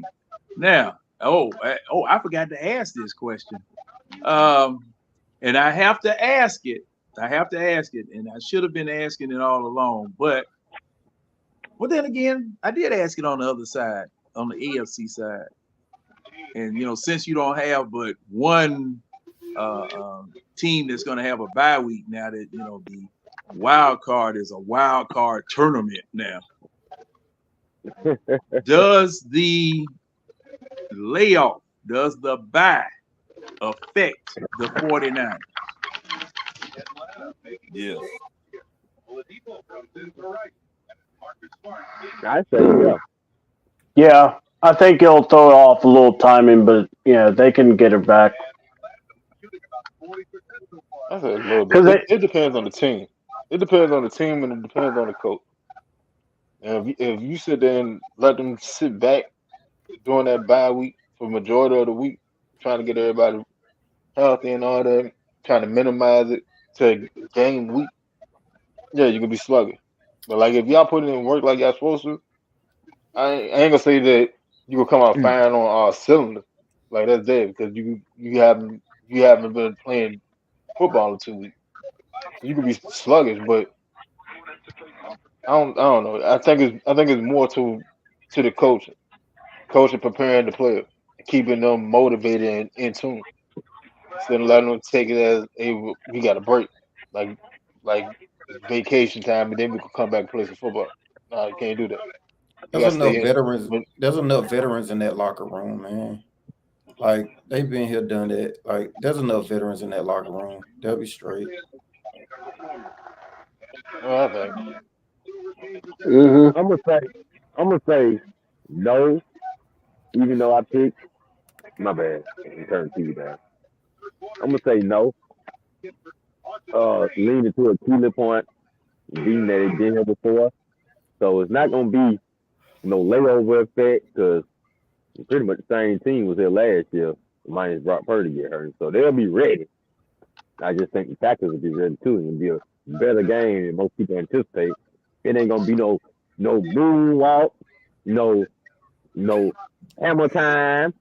It ain't gonna be no big blowout at the base, like Q said, but it'll be a competitive game, and I think we come out of halftime. I think the game will probably be decided in the third quarter. Whoever come out of halftime with a little fire, because I think they'll fill each other out in the first half, and then come on out that third quarter and somebody will try to win it then. But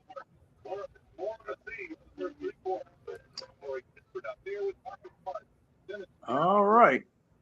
Well, gentlemen, I'm looking at that old clock on the wall, and an old man got to take him some medicine and rub Bengay on those spots that didn't used to hurt when he was younger. So, and man, shoot, I really hate to leave when you're having fun, but I gotta go. and gentlemen, before anyone leaves here, guys, and Wallace Smith, appreciate you coming in and giving your comments. And next time, Wallace Smith, next week, I need to see you in the house. I need to see you here. That'll save wear and tear on your fingers and stuff. You can play PlayStation and come in here and talk with us in here. And say them thumbs for the PlayStation, Bob. And before we go, everyone who is doing something, I'm gonna start with Red. What you doing, Red, outside of bothering us over here? What is your actual function? Saturday shows if you're up early, you can catch me on YouTube and my Facebook page, the Red and Real Sports Show. That's 11 a.m. So that's what I'm doing, John. You know, in my when you give me my off days, that's what. I can make you off tomorrow. I can let you off tomorrow. See what happens when you talk trash to your boss. and hey, matter of fact, when do you want to come back? Next Thursday? You gonna come back to work next Thursday? That's what my boss used to always hit me with. Oh, I can make you off every day. But yeah, that's where y'all can catch me at, and on my Facebook page and IG. Probably chopping up with one of these fellas. Yep. All right. C-Dub, what you doing? Pretty much right now, just watching stuff, waiting for things to drop news-wise before I start podcasting about like our coach and stuff. But yeah, just find me on Facebook on the C-Double page. If you know my socials, you know how to get a hold of me. And then C-Double AWTN on my Twit or the X thing, whatever we want to call it now. But yeah, just find me around. I'm always easy to find, especially on these podcasts and the beautiful eye test here. So I want to thank you all so much. And yeah, that's where you can find me. Yes, sir. Yes, sir. Ron, where you lurking at, man? You can find me on Talk Your Ish on Facebook Tuesday nights, 8 o'clock. Instagram, Twitter, all that good shit. All right, yes. Talk Your Ish. I was on that show last week. Good content, good rapport. I see you didn't send me a link this week, so I made somebody mad. I don't care. We are good, yeah. Oh, okay. Cause see, once you go into a bar, a lot of times, if the drinks are good, you want to be able to come back. Right. So, all right. But thank you for having me on, sir, at that time. Keely. I don't do anything sports related. But you can find, if you like my opinion, you can just find me on Facebook, Keely Stinson. And if you're in the Atlanta area and you need firearm instruction, I am your guy. Oh man, I thought you were gonna pull out a pistol. I was playing some stuff though during the things. So I had to cut off the camera. See, I knew something was going on over there because the camera went blank a couple of times. I had to clean some stuff. But okay, and ladies and gentlemen, like Keita said, any type of instruction or anything that you need to be able to tote that hog leg right and hold it right and and stop trying to be like folk in the movies and y'all missing what you aiming at. Go see Q. Yeah, see, you know, a lot of y'all suck and don't know y'all suck. trying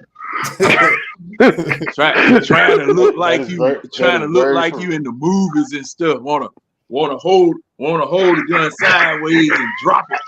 And for every single reason that John said is why a lot of people suck, because they see the movies and they see all that and think, yeah, and then they go to the range and it's bad in there. The thing is, people think, a paper target that doesn't move is going to help them in a self-defense situation. As if somebody's going to sit there like a piece of paper and like, all right, take your time. I'm gonna let you line me up. Yeah. That's the best thing I've ever heard. That's awesome, Keely.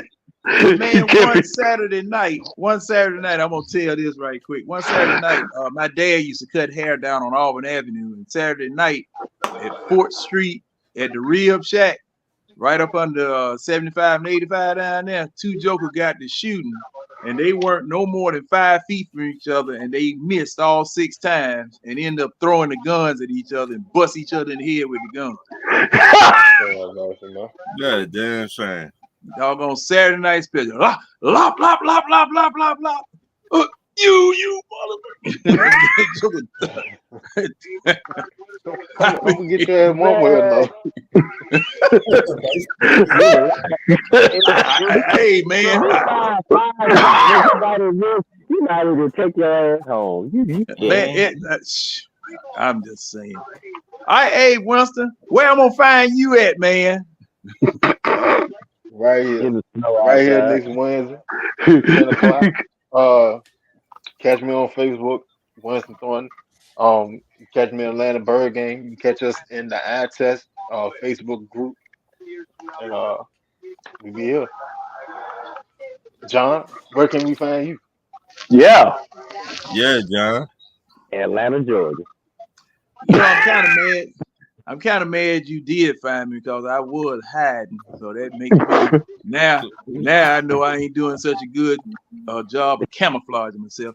But you know, you'll find me with my partner, Winston Thornton, and we'll be in the Eye Test posting stuff in the Atlanta Bird Gang and all of these places, you know, anywhere where an opinion needs to be heard, we are there. You know, and we're not gonna do you like Honky Tonk Man used to say. If I want your opinion, I'll slap it out of you. No, we ain't gonna do it. Oh man, do it like that. We give our opinions, and you take them and do what you want with it. And as we've always promised, we and the group here and anyone else who comes in, we want to give you the very best content with the best insight that we can. We want to thank all of our fellow content creators. Uncle Steve peeped in, saw Tidy in tonight. In and everybody, old Big Low stopped by, and we are a family. Content creator family. We are not in competition with each other. We are in collusion. So if anybody want to charge us with collusion, yeah, we guilty. Glad Red stopped in and Ron stopped in. Our partner people and and chat. Everybody that was in the chat tonight. Glad you guys were able to stay up and participate with us. And we'll do this thing again next week. What you got, Winston? Anything? I'm good. Good. Thank you, everybody. Well, I'm covering too much. I'm just talking too damn much. You got us, John. That's what the hell going on. My teacher put that down on me in elementary school. The boy just won't shut the hell up. I'm trying to teach a class, he won't shut the fuck up. All right. Well, that was a lot of us, John. It's more of hey man. I wouldn't have got that extra cookie if I hadn't said something. Those mouths don't get fed. Exactly. Hold on. Well, gentlemen, I'm going to bid you adieu. And good night, fellas. Like I said, Had a good time as always, and we the one. Man, what the world is this thing doing here? And that's how we wrap it up. I'm gonna be playing some closing music. I'm not sure. It jumped to the Watergate brief. I don't know what the hell's on. All right, y'all. All right, y'all take it easy. Everybody out there, y'all be easy. Stay warm.